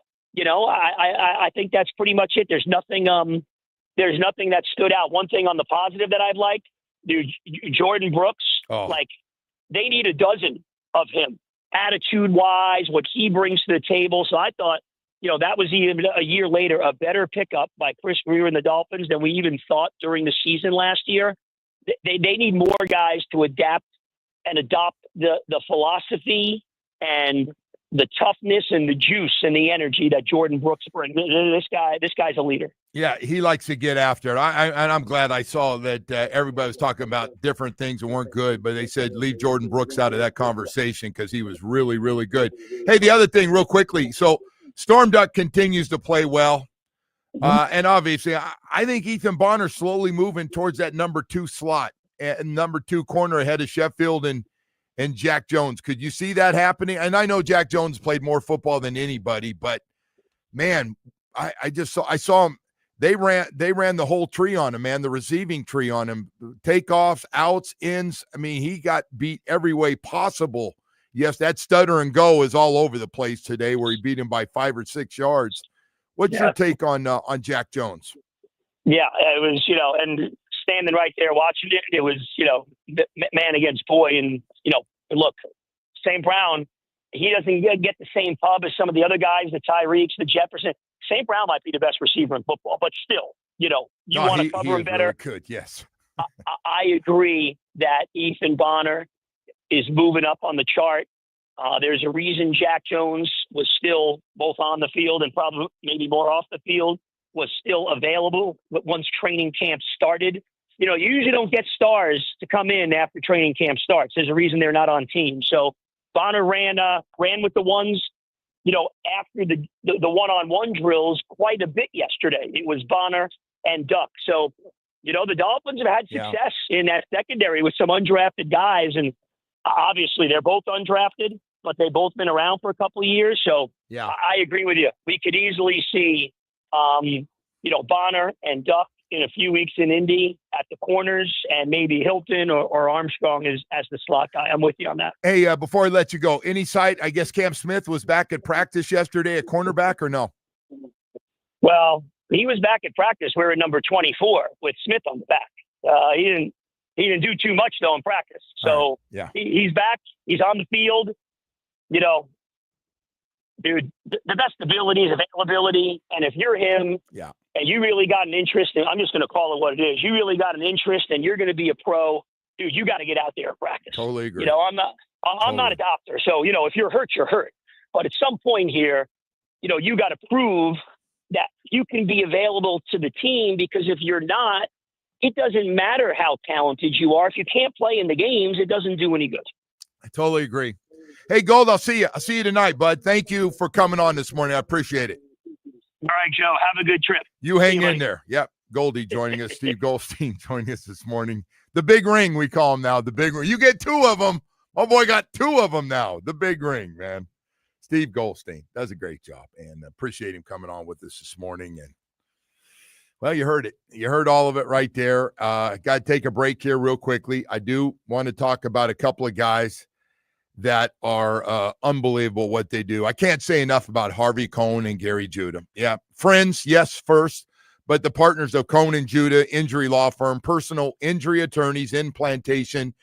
I got a message for everybody out there. I hope you never have to go through it, but if you've been in an automobile accident, a slip and fall, or anything where you've had to go see an attorney and you're working off the TV, and there's some beautiful ads. Some attorneys out there put together some beautiful ads. They're very nice, and they bring you in, and you go over to meet with them, and they go, oh, the partner's not here today. Oh, I'm sorry, but he wouldn't be handling your case anyway. He doesn't handle cases. We have 50 other attorneys that do that. And I'm like, well, wait a second, man. I want the guys that have to handle my case that I saw. That guy sounded impressive. I want that guy. Well, Harvey Cohn and Gary Judah, those are the guys that shake your hand at the front door and handle your case from start to finish, man, with more than 30 years of experience each. Big enough to go to trial and get you multi-million-dollar results, small enough just to call you back. Hey, I can tell you, man, when it comes to compassion, understanding, caring, and great communication skills, always getting updates on how your case is going. You don't feel like a throw-in. You feel like you're important. Matter of fact, I love it when you go to Conan Judah and read the reviews and what people are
hang in there. Another day of practice today. We'll be telling you about tomorrow morning. I'll call in from Detroit as Woody got the show. I believe Omar Kelly being with him tomorrow. That is correct. And, Yes. of course, you always get a little Jamie in there. We live through Jamie as well. We're going to go up to Detroit again tomorrow. Go up there. We'll get recaps on everything. We'll have it for you. All right. So you going to go to 8 Mile? Take a picture in front of the street sign or no? You thinking about it? No, you know, Woody, I also, the other idea I gave you, too, that pawn shop there. I that crazy like that show show they had, too. yeah. I do like that show. You imagine you show up there? Nah, I probably won't go to either one. You're not leaving the hotel, are you? No, I do, but it's usually for a restaurant. Okay. Is all I ever leave for. I leave for restaurants and stuff. So anyway, hey, this other story we didn't get to today, but it's incredible. I remember like yesterday, I don't even know how many years it's been since Stephen Ross bought from Wayne Huizenga bought the Miami Dolphins for, how long has that been now? $1.1 billion. And at the time, I remember at the time, people didn't have the big vision like the people who have a lot of money. They always have great vision. Wayne had it. Stephen Ross has it. Mickey, all those guys have it. We can go Vinny. They all have vision to see things happen years and years ahead, where we're just going through life every day, trying to hang in there. So he paid $1.1 billion. And I remember people going, oh, my God.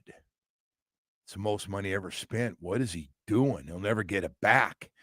Well, yesterday, the latest valuation of what the team is worth came in the top 10 in the NFL at $8.5 billion for the football team. $8.5 billion for the team. I'm guessing that's Woody. Would you guess? Am I right on this? Is a stadium part of the deal too? I'm guessing, right? I would think. And so, the training facility, the events, and everything that they have there. Yeah, well, that would all come with it together.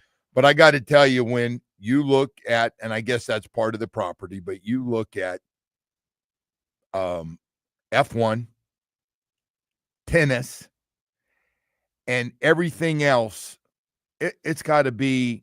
I think he was offered $10 billion, or was valued at $10 billion before. Now everything in the NFL has gone up 20% since last year. The value for everybody across the board. And if Stephen Ross called and offered me a piece, as an investment, I'd buy in today. At that.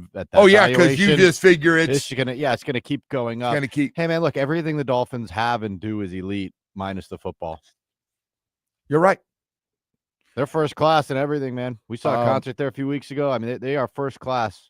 Go to F1 every year. They do it all. I was just looking. Just don't win. Anybody get more out of their piece of property than, Tom Garfinkel, the CEO, he's got, speaking of vision, again, that I don't have, he's got it. F1. The tennis, I believe they bought a piece of the tennis thing, so that's not going anywhere for everybody. So it might be moving. I don't know how many concerts they do a year now. What do they do? What do you feel like, 10? There's got to be a lot. Yeah. Any big name artist is going to play there, right? And don't forget the other football team that plays there. It's going to fill that thing a handful of times. University of Miami. Will this year for sure. You got college football playoff games. Got that. Right. Got a Super Bowl coming up here again. It's great, man. All of it's good. Again, except for what happened in Detroit yesterday. Well, so the thing that's still the most important thing to Stephen Ross, it is, and it's got to be frustrating for him that he sits over there and spends all that money on that team, watching everything that's going on. I believe he's moved full-time to Palm Beach. I might be wrong, but I believe along with the new development he's got and all the properties bought up there for his new I got all kinds of developments and cities and stuff that he's going to build. The guy's still amazing in his mid-80s, just incredible what he's doing. But there's one thing, because I remember, and I've told this story to you, Wayne Huizenga, the day that who walked out the door. For me, I thought for Wayne, that was one of the most crushing days, is when I'm not going to be the Alabama coach. Nick Saban walked out and said, I don't want to do this anymore. I'm gone.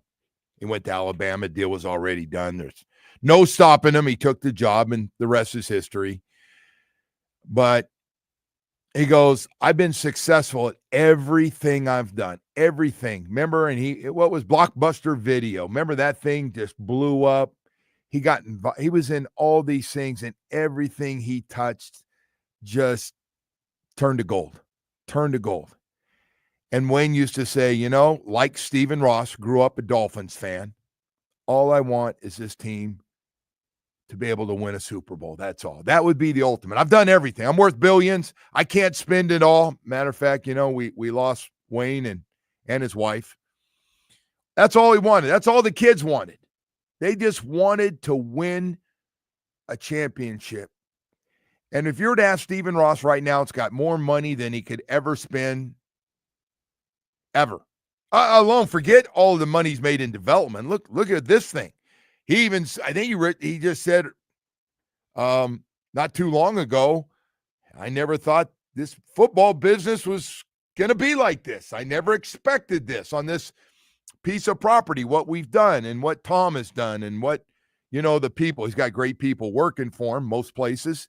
And he has tried, man. He has tried to get every sort of person. I can't even imagine. I know what my frustration level is at when I came in this morning again, even though it's not even a game. I don't know why. I'm like that practice trying to hold back. No, Joe, that was very no. But it's still because 3 the weeks reaction from the season. People, especially people that don't cover the team, who I know we're gonna have coming on a little bit here. It's that was ugly, man. But I do wonder, because he's the only one that matters. Stephen Ross is and fans, I'm not taking away from how passionate you are about this team.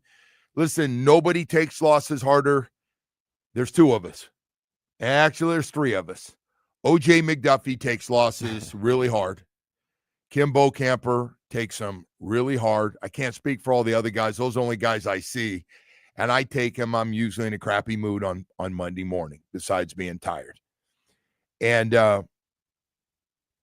And I just wonder how he feels. He's the one who put some money into it and signing bonuses and get this nice facility if it's got a chance to get us more players and recruiting free agents and we need this because we want a nice stadium and want nice stuff for the wives and their kids when they come. And it's just got to. What is he getting sold by Chris Greer, right? That's who he's talking to, right? Man, it's just like no matter how nice somebody is or things we're doing, like at some point. And this better be it. I know what happened yesterday. This better be it. I hope Gold's right. It was just a bad day at the office. And once we get all our guys back. Do you believe that? No. Yeah, but I do believe, and you go before you go, Waddle and Tyreek and then the drop off. But the problem is that's a lot of positions. That's not just 1 or 2 positions. That exists, and that concerns me. I just wonder how you sell to the owner. You're going into another season where you essentially have a 0% chance to win a Super Bowl. He doesn't think that right now. How could he not, though? He's a smart man. He has been told they have broken down. Would you believe that? Would you believe that, by the way, 0%? I don't see any path to winning a Super Bowl for this team this season. No, I don't see winning a Super Bowl. I just don't know how it could happen. If we got to a Super Bowl with this team, hey, I had good teams and we didn't win a Super Bowl. We had really good teams and we didn't win a Super Bowl. We either got upset at home or we lost AFC Championship game at home or we lost in Super Bowl 17 and 19. You had one of the 3-5 best quarterbacks ever play the game? Yeah, but so that's why when you said, do we have any chance to win it all? No. Can we get there? No. Got to win a playoff game before. I know, but that's the goal, though, isn't it? You can't set your goal at winning a wild card game. But that's just not the way to operate. And I think there was maybe 1 year during this McDaniel thing that we went into the season, we felt like maybe they had a shot. I never thought shot to Super Bowl. My thing was it the second season with McDaniel when they were they were really good. I think it was after they hung 70 on Denver or something, right? Woody, and you go, babe, this team might have a shot. It actually looks like a real when you say that team. Shot. What's that mean when you say we got a shot? Shot what? A very outside shot. I don't know. At what? At contending. Being a contender. What's contender mean? It means you have a chance to make the Super Bowl. No, you ain't getting the Super Bowl. Well, they're not this year. Not getting a That's Super what we did the Bowl. other day. We did who's a contender. Like how many teams think going into a season that they actually have a I chance told to make you, the I Super think Bowl? there's 3, maybe 4. Hmm. I said Yeah, I that don't day think one so. when we started this. All right, football season.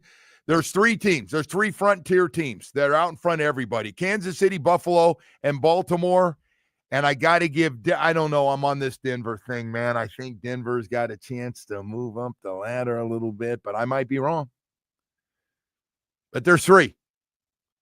And everybody else is playing for that second tier. Chargers, here, Steelers, Cincinnati. I don't have any of them like up there with those other guys. Maybe I'm wrong. Well, here you go. The Dolphins, Joe, to win the Super Bowl this year are plus 7,500. They're in there with teams like Jacksonville and New England and Atlanta all have the same odds as the Miami Dolphins. Yeah. You know, I'd really like to get rid of, folks, more than anything. More than anything is the 25-year one. I would love to see him win a playoff game. That's it. And if you don't, the chances of winning a playoff game, if you don't win your division, are not very good. But here's the thing, Joe. What happens if somehow you pull off a miracle, you win 10 or 11 games, you get into the wild card, and you win one? And Then you get things smashed change. and you get smashed. Doesn't matter.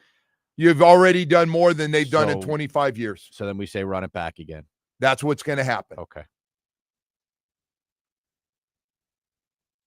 My issue with this whole thing, again, They want a playoff game. You have to, if you're not contending for a Super Bowl, First of all, you know how good you are if you win a playoff game and you're good enough to get in there. Probably 10 wins. You can win to 11 wins or 11 wins and win 12. Yeah, but they're not going to change things around here. I'm sorry. They might not change things if they finish close to 500. I don't know about that. I'm not drinking that. I don't speak for Tom and I don't speak for Stephen Ross and Stephen Ross's family, the guys that run this thing. But if you're to tell me 8-9 and everybody comes back, everyone was damn sure was happening this year. I thought it was. He sent out a quickly note to everyone. By the way, quickly, I didn't even get on the bus. It was done. You're right. Tyreek hadn't even quit yet. No, it was by a few minutes he had. We got to go to break. We got a lot more stuff to get to here this morning as we continue on. We'll take a quick break. We're way behind. Stay with us. Miami sports leader, 104.3 FM,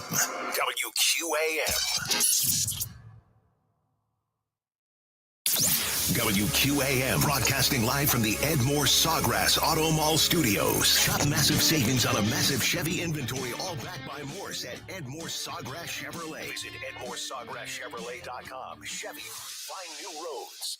The Joe Rose Show is presented by Loctite Windows, Doors, and Roofing. Loctite Impact, South Florida's top-rated impact windows, doors, and roofing provider.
we got going on as far as our giveaway here. Adam Sandler is coming to the Kaseya Center on September 7th.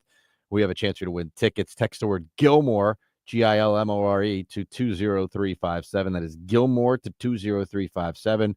For more info, you can go to WQAM.com. This is a text contest. Message and data rates apply. Don't text and drive. Tickets are also available for purchase at KaseyaCenter.com. Even Rod Carew.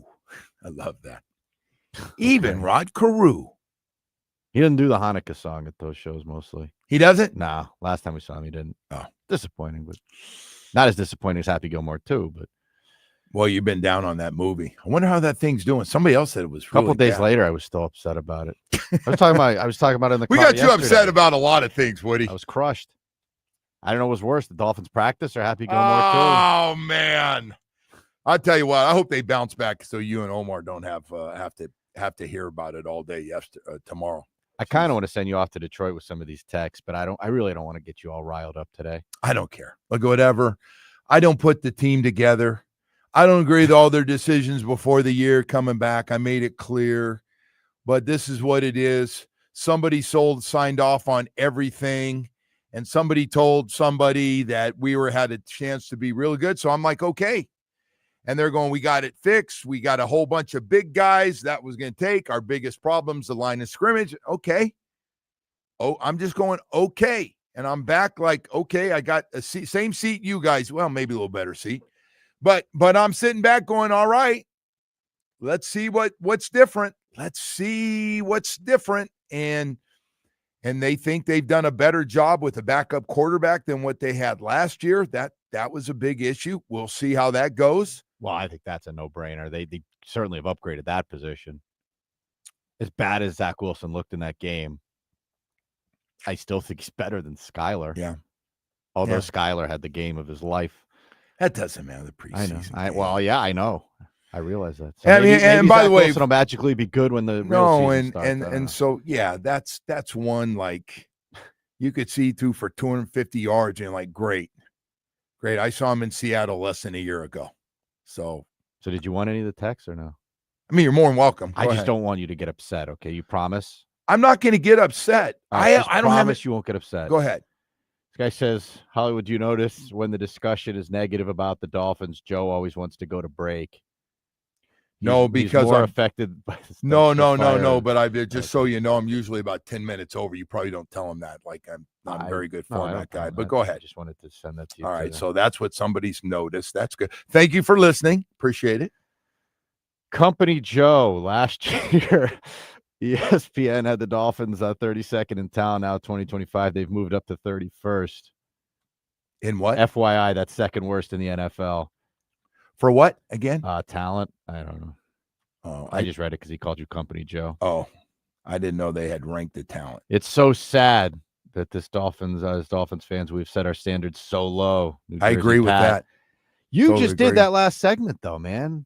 What? You're like, we need to win a playoff game. That's well, Woody, like, let's win a playoff what do you want? game. Woody, I don't want to be a middling wild card team. Like, look, that to me is still mediocrity, right? That's like on the good end of mediocrity. All right, here, Kent, you are the voice now of the fan. Let me just say this: with what they have and they don't have, let me ask you honestly: to win a playoff game would be, to me, it would be like Don Shula going to a Super Bowl.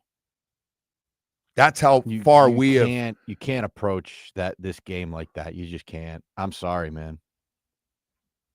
Well, there has to be some reality in what you have. Like that. And by the way, if they win a playoff game, everyone's coming back. I just said whatever you think of that was stolen. I just told you that. These guys. I just told you they'll all be back if they win 10 or 11 games and win a playoff game. Right. They'll all be back. I just don't think that could be. You did not say that. I said your standard of excellence. Okay, well, what do you think's reality with this team? And I'm not reading into yesterday, but what do you think? I don't think they make the playoffs. Okay, so and by the way, that could happen. You're right. That is a possibility. And if you say that you think they're going to make the playoffs, I'd love to know what you're seeing outside of just like you like to be optimistic before the season starts, which is fine, but like tell me what the stuff that people said about the practice yesterday. Woody, Woody, was a terrible practice. But it's 3 weeks But I before know, the but- season. I knew you were going to do this today. I knew 3 last weeks before night. the season. The season's here, man. No, it's not. What do you think's going to happen in the next 3 weeks? Well, you're going to open with the Colts, not the Lions. So that could be misleading. Yeah, I said that earlier. You stole from me. No, you steal everything Jerk. from me. All your stuff is, you big ass Don't do it. kissing- Don't do You're it. a big ass kisser. We're on the over there FM that now. thing Don't right do it. now. We're on the FM. I didn't do it. No, I didn't do it. It was all clean. It was all clean.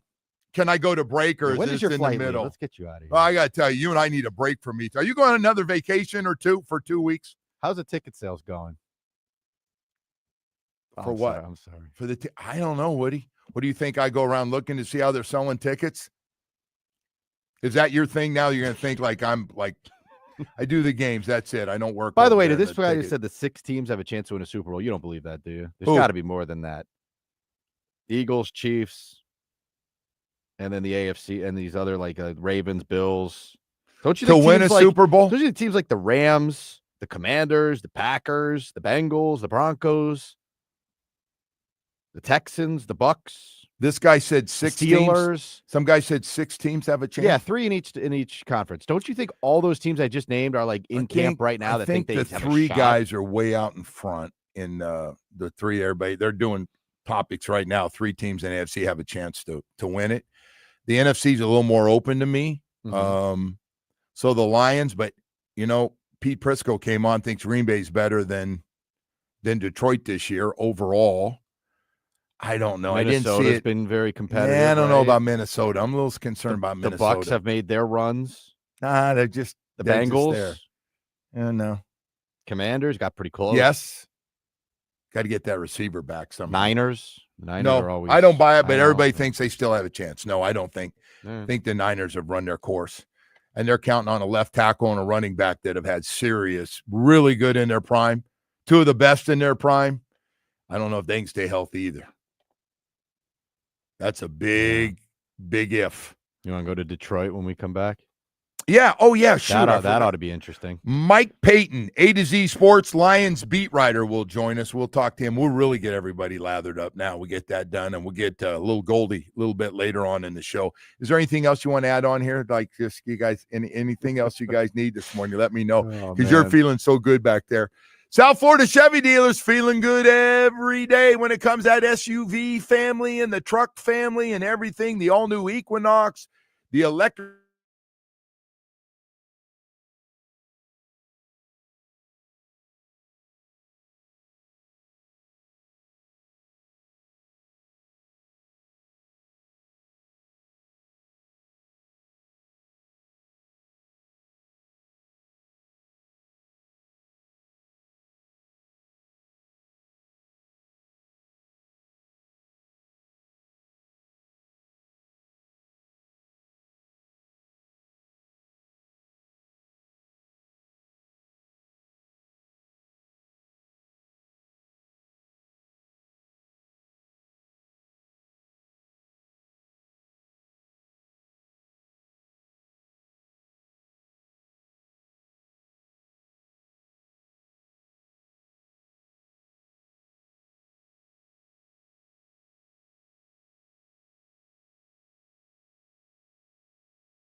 Raider Volkswagen's priced like they lost their minds. Drow VW, buckle up. No one sells for less. No one. Starting with the Dolphins, will be in Detroit for the second of 2 joint practices with the Lions today. The teams will then meet on Saturday for preseason game number 2. And the Marlins crushed Cleveland 13-4. The rubber matches tonight with the first pitch at 6:40 from Progressive Field. The Joe Rose Show continues now.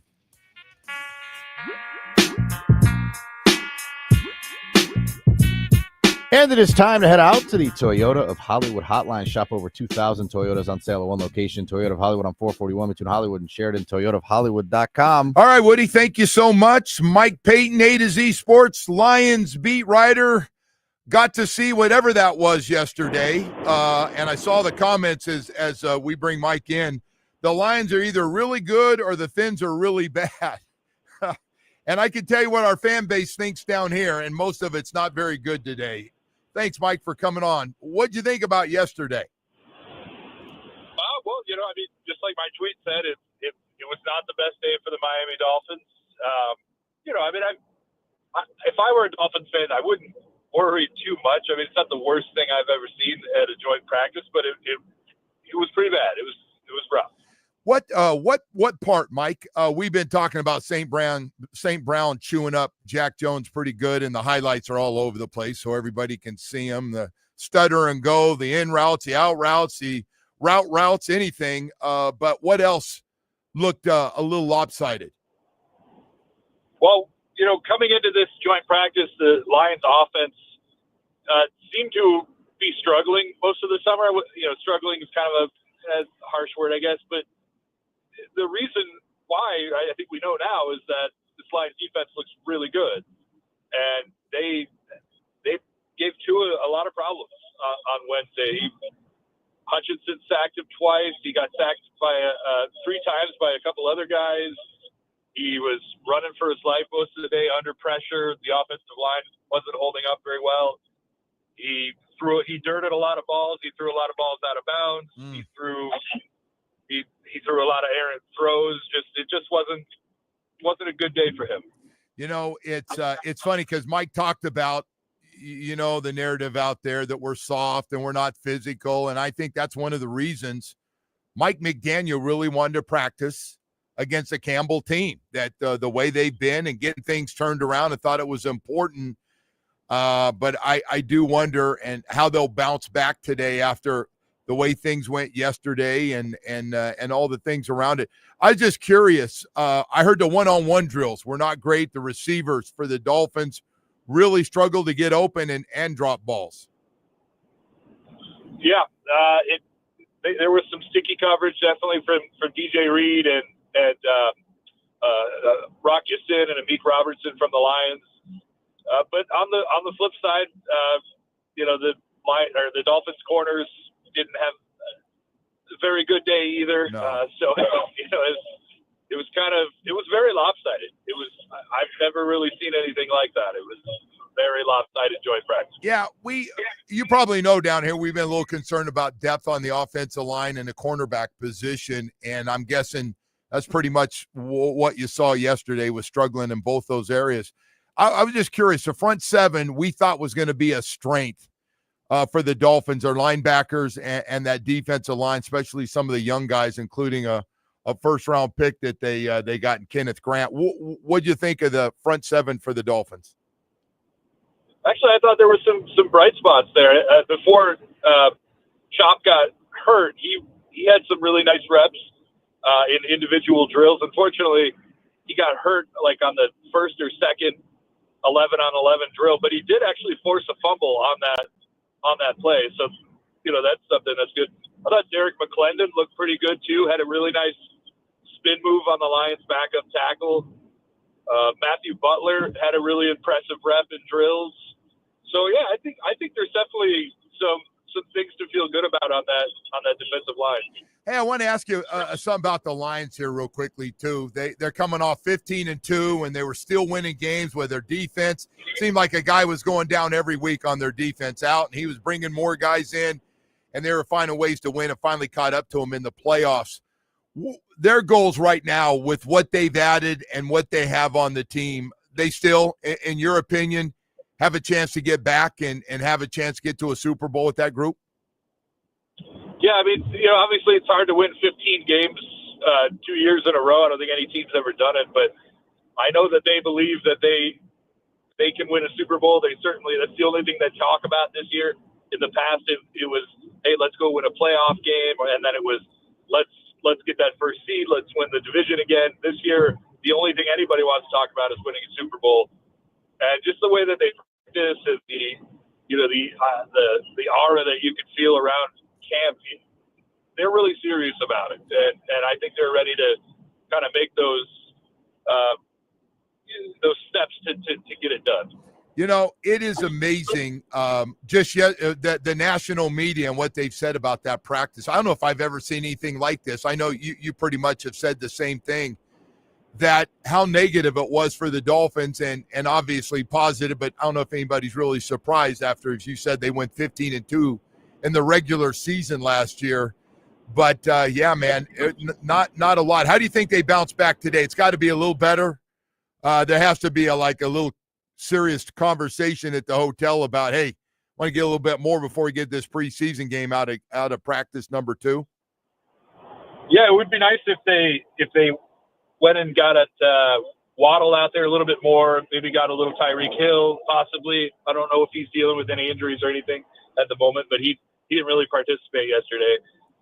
If they can get these guys out there and kind of make it more of a competition, that would be awesome. I mean, I think everybody loves going to these joint practices because it's almost like watching a controlled preseason game right in front of you, with starters, and there's always something fun and something to get out of it. So I'm hoping the Dolphins can definitely snap back today. Hey, Mike, I got to ask you, Dan Campbell's practices, we always think Dan Campbell with hard knocks, physical every day. Guys, we're going to turn this around. You got to do it my way. I still remember like yesterday. Have his practices been, because that's what they're about now, toughness and the Dan Campbell way, and everybody loves it. Are his practices as physical as everybody makes them sound compared to maybe some of the other teams in the NFL? Yeah, I mean, they're live hits. As soon as those pad goes on, everybody is ready to hit. They're playing out there like it's a real game. Even Jared Goff got accidentally sacked a couple weeks ago. Aiden Hutchinson just couldn't pull up in time. But, I think I have noticed less physicality since the Dolphins came into town, though. It's almost like they're pulling their punches a little bit. Yeah, I'll tell you what, we all go through this. Like, how much do you play your guys? How hard do you go? I know the Lions got some guys out, hoping to get them back for the start of the season. So are the Dolphins. There's a fine line on how much you play, how much you scrimmage, how hard your practices are, how much you play in preseason, with the goal of trying to get everybody or as many people as possible healthy for that season opener. Yeah, exactly. You got to take it easy these times, and you definitely do not want to sack Jared Goff again. Let's pull back on that. That would not be a good idea. That and leave Tua alone too, if we could. Hey, Mike, thank you, man. I appreciate it very, very much, coming on a little bit and talking about everything. Hopefully, for South Florida fans here, that Miami Dolphin fans, they look a little bit better today in that preseason game. Thank you. Absolutely. Thanks. All right, appreciate it. Mike Payton, A to Z Sports Lions beat writer, joining us, and was not good. Was not good. By the way, I think he just threw a little Borum in there at right tackle, who was going against a really good pass rusher. All right, we've got to go to break. We've got a lot more stuff. See, I did it again. It's nothing. It's just I got to go to break. Now you got me concerned. I said I got to go to break and get caught up here. Oh, you're buying into that whole theory of that, like, if it gets negative, you just duck out? No, because I've had to do a lot of negative stuff over the last couple of years. Hey, man, no one would love more than for them to go out and just beat the crap out of the Lions. Like, we would love that, right? Everybody come in would. Tomorrow morning. Not everybody would, but yeah, I think a lot of people would much rather have a good team. I'm not one of those that wants to lose so we can fire. I'm not one of those people. I'm just not going to get caught up in blind optimism. I agree. This yesterday, what happened does not help the folks that say, I'm a wait and see. I don't know. I don't feel real good about it, but I'm a wait and see guy. The national media has not been very nice. And by the way, I don't blame national media. I don't blame local people either that have been negative on this team. They have done it to themselves. Nobody else has done it. Nobody else has done it. Equipment people haven't done it. Nobody else has done it. They've done it. We got to go to break there, Woody, I swear. This time we'll be right back. Sports lives here. 104.3 FM. WK.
Joe, before we get back to it, a quick bit of news here from Adam Schefter. The Dolphins have made a roster move. The Dolphins have signed offensive lineman Yadni Kajust and have placed offensive lineman Jermaine Ifedi on the season-ending injured reserve list. So there you go, a little movement on the Dolphin roster. The old, I saw Jermaine played a lot in that last game. I don't know how many snaps. I saw him out there.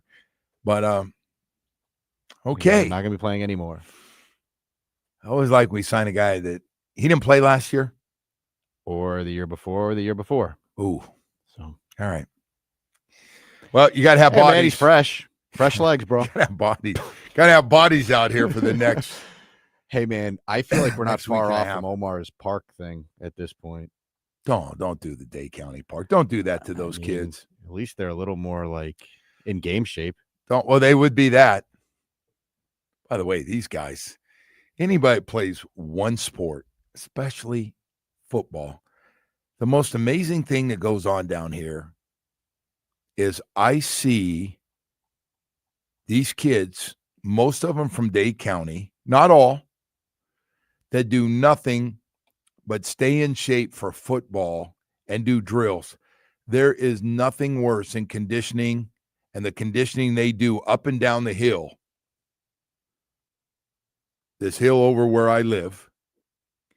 And they condition and work out, all different ages too. And then 7-on-7. I mean, even 7-on-7. I love 7-on-7. But even 7-on-7 every weekend. You know, they got it every weekend. Yeah, and I'm seeing it firsthand now. They want you to play one sport. Some of these leagues, I'm not a fan. Like specifically said, I Joe. know. They go, oh, we want them to play basketball too. No, it's baseball, and that's it. I am not a fan of playing one sport your whole life. I'm not. Yeah, neither are any of the sports medicine doctors. I mean, I don't know how everybody feels about it, but the amount of games that are being played, or in football, you can't play like, all right, I'm playing another tackle football team all off season. You don't do that. But even just conditioning, it's got to get so old. It's just got to be, like thinking of 1,000 things to do instead of getting shape for football is the worst. But hey, the hockey guys, we were talking in here. Jamie was talking about being a member of the Junior Panthers and the amount of games they play. Travel, not every weekend, but travel a lot of weekends, play 3 or 4 games in a weekend, going to Toronto and Detroit and Boston, all the hockey markets to play other teams. Yeah, we had weekends where we had 4 or 5 games in a weekend. And we had a coach that was like a sports medicine guy, and he would come on and he would say, play other sports in the summer. Go play. Go play soccer. Oh, go that's play cool. Other sports. I never heard a guy say that. Thank God. Most of my coaches were always, you got to play hockey. You got to get on the ice. You got to skate during the summer. We want you fresh coming back. Like continue skating. But this one coach I had, he was a sports medicine guy. He was big on play other sports, use other muscles, go swimming, do other stuff. Do stuff. Yeah. So, you know, when we were done with one sport, and again, I'm showing my age. I know this is old school, but it's also small town stuff because you need everybody to play in all the teams when your town is 10,000 people. But he would go, hey, man, right after football's over, it's off the basketball. Got the Christmas tournament coming up, man, after you playing this all-star game. Okay, and then you're off and running again. And then it was done. And go, hey, baseball. And then the coach wanted to know if you could run in a couple track. And you were always had things to look forward to. And now, how many games did you play in Junior Panthers, by the way? I was going to ask my nephews. I didn't want to bother them over this. I mean, we had. What do you think you played in a year? When you combine all the scrimmages and tournaments and all that stuff, it probably got up to like 40, 50 games in a year. I was talking to someone the other day. They got the kid in travel baseball. He said they got like 35 games in the fall alone. That's on top of 3 days a week of practice. Yeah. I think they make these parents, I might be wrong. I think some of them are sponsored, but I think some of these kids make their parents sign something that says you will play. There'll be no excuses when we go during holidays. Your kids have to play. We're counting on them. We've handpicked them. They're really good, but you have to be there. Not that you have to always travel because parents don't always travel, but your kid does, and you got to pay for some of this. So I'm going to be one of the coaches in the basketball league, and I got to decide. Like I told you, I got to decide what kind of coach I'm going to be. Do I want to be like Mike, Or do I want to be like, a little, like really get after the kids? I think you want to be like, you're joking, right? How hard are you going to be on little kids? That's the dumbest thing I've heard you say. We got to win, bro. Winning is fun. Come on, man. You can win, but you don't have to like scream and yell at the freaking little kids and make the experience like, I'm done, Mom. Get me out of here. There'll be plenty of time. There'll be plenty of time. I've never done that, but did you do that? Did you ever coach growing up? Or No. not growing up, when your kids were growing up? No. I was assistant coach a little bit in baseball, but I had trouble getting there. You tend to be an intense person. I got great, and I wasn't though, and I got great respect for the coaches in high school, to the coaches that do this with their kids. I saw this guy, man. I thanked him for T-ball. He was there all the time. He made it fun. The kids wanted to be out there, and it was like, hey, man, I watched you, and I said, he had no idea who I was. I just said, thank you, man. You did a great job coming out here to the games. It was great.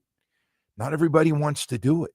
Yeah, I don't know if it was like this when I was a kid. I don't think it was, Joe. But some of these leagues are crazy with the schedules that they put the parents through. Well, travel is huge, man. I guess this is more of a recent thing, right? With these leagues that are like 5-6 days a week, traveling all over the state and stuff. I think some of these guys are leaving their baseball teams and basketball teams to go play on travel league teams.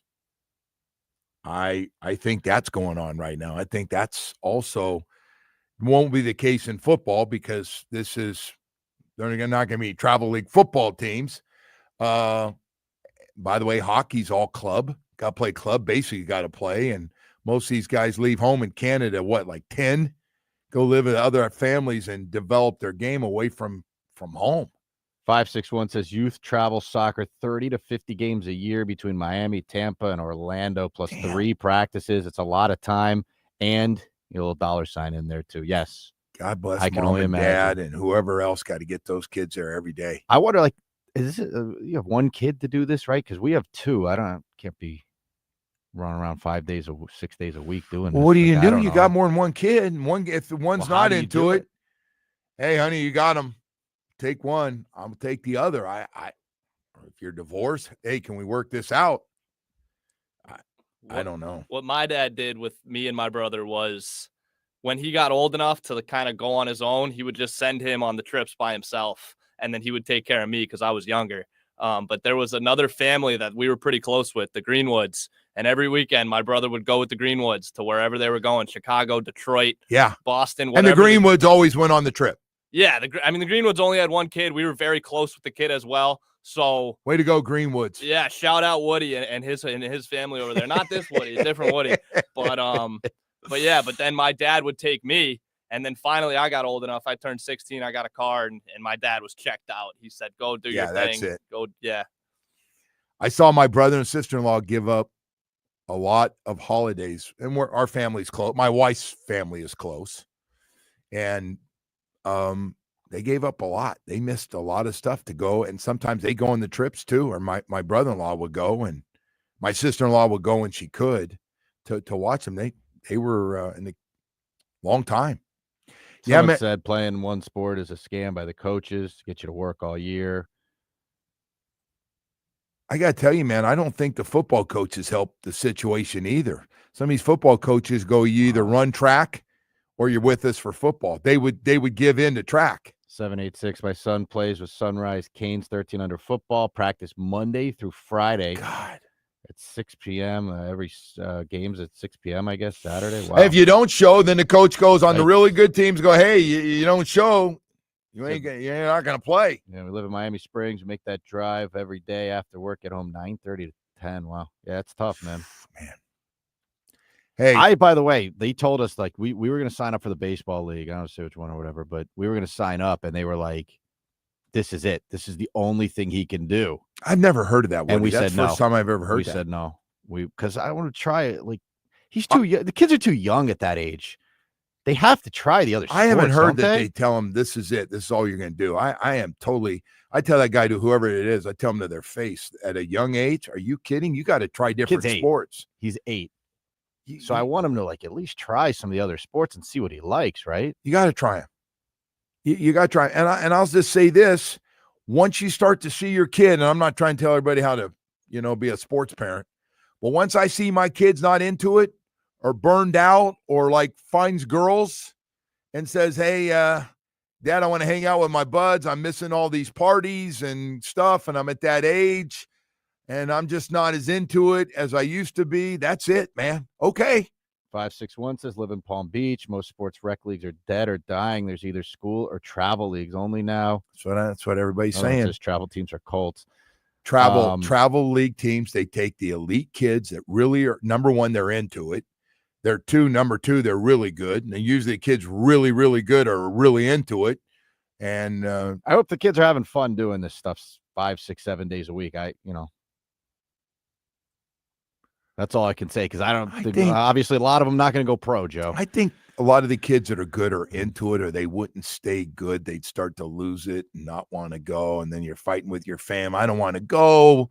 I'm dating Susie now. I want to go see my Susie girl and, and all that. 786 says my daughter swims competitively for a club team. Her high school plays water polo, practice 7 days a week, sometimes practice and tournaments. God bless you, man. Wow. Not telling everybody how to rowing team at her school practices 6 days a week. By the way. Wow. So I went to a school that was really good at water polo, swimming, and rowing. We're all big at Berkeley. Those dudes are in shape. They'd run by us on the hills. We used to run up the Strawberry Canyon, and they'd pass us. And I was like, and they are in much better shape. They were cut. Well, yeah, because you play water polo in the deep end, right? You can't touch the ground. Yeah. So you don't get a breather there. That's by the way, how long have you ever tried this? One's funny. I was going to mention this to you one day. One day, my kids were out there and they go, I'll bet you can't tread water without touching the bottom for a certain amount of time. I go, are you kidding? No problem. I sunk like a treasure chest. I went right down. I really, you got to be in shape. Yeah, I would agree with that. Anyway, swimming's a very competitive sport.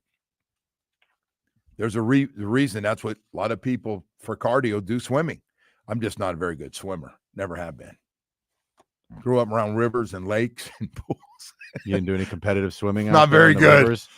Not very good out there. No, not very good. Hey, you guys go ahead. I'm going to kind of watch over here from the side. Tell me where you're going, man. One parting shot here, Joe. Apparently all these kids are in way better game shape than the Dolphins. They sure do practice more than the Dolphins. There you go. Dun, dun, dun.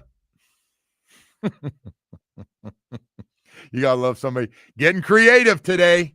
Getting creative.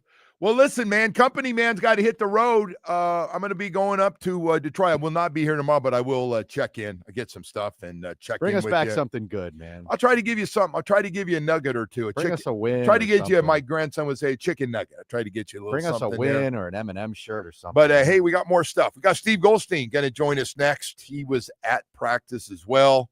And Goldie's usually pretty positive. We'll hear what he has to say coming up next. The Joe Rose Show is presented by Loctite Windows, Doors, and Roofing.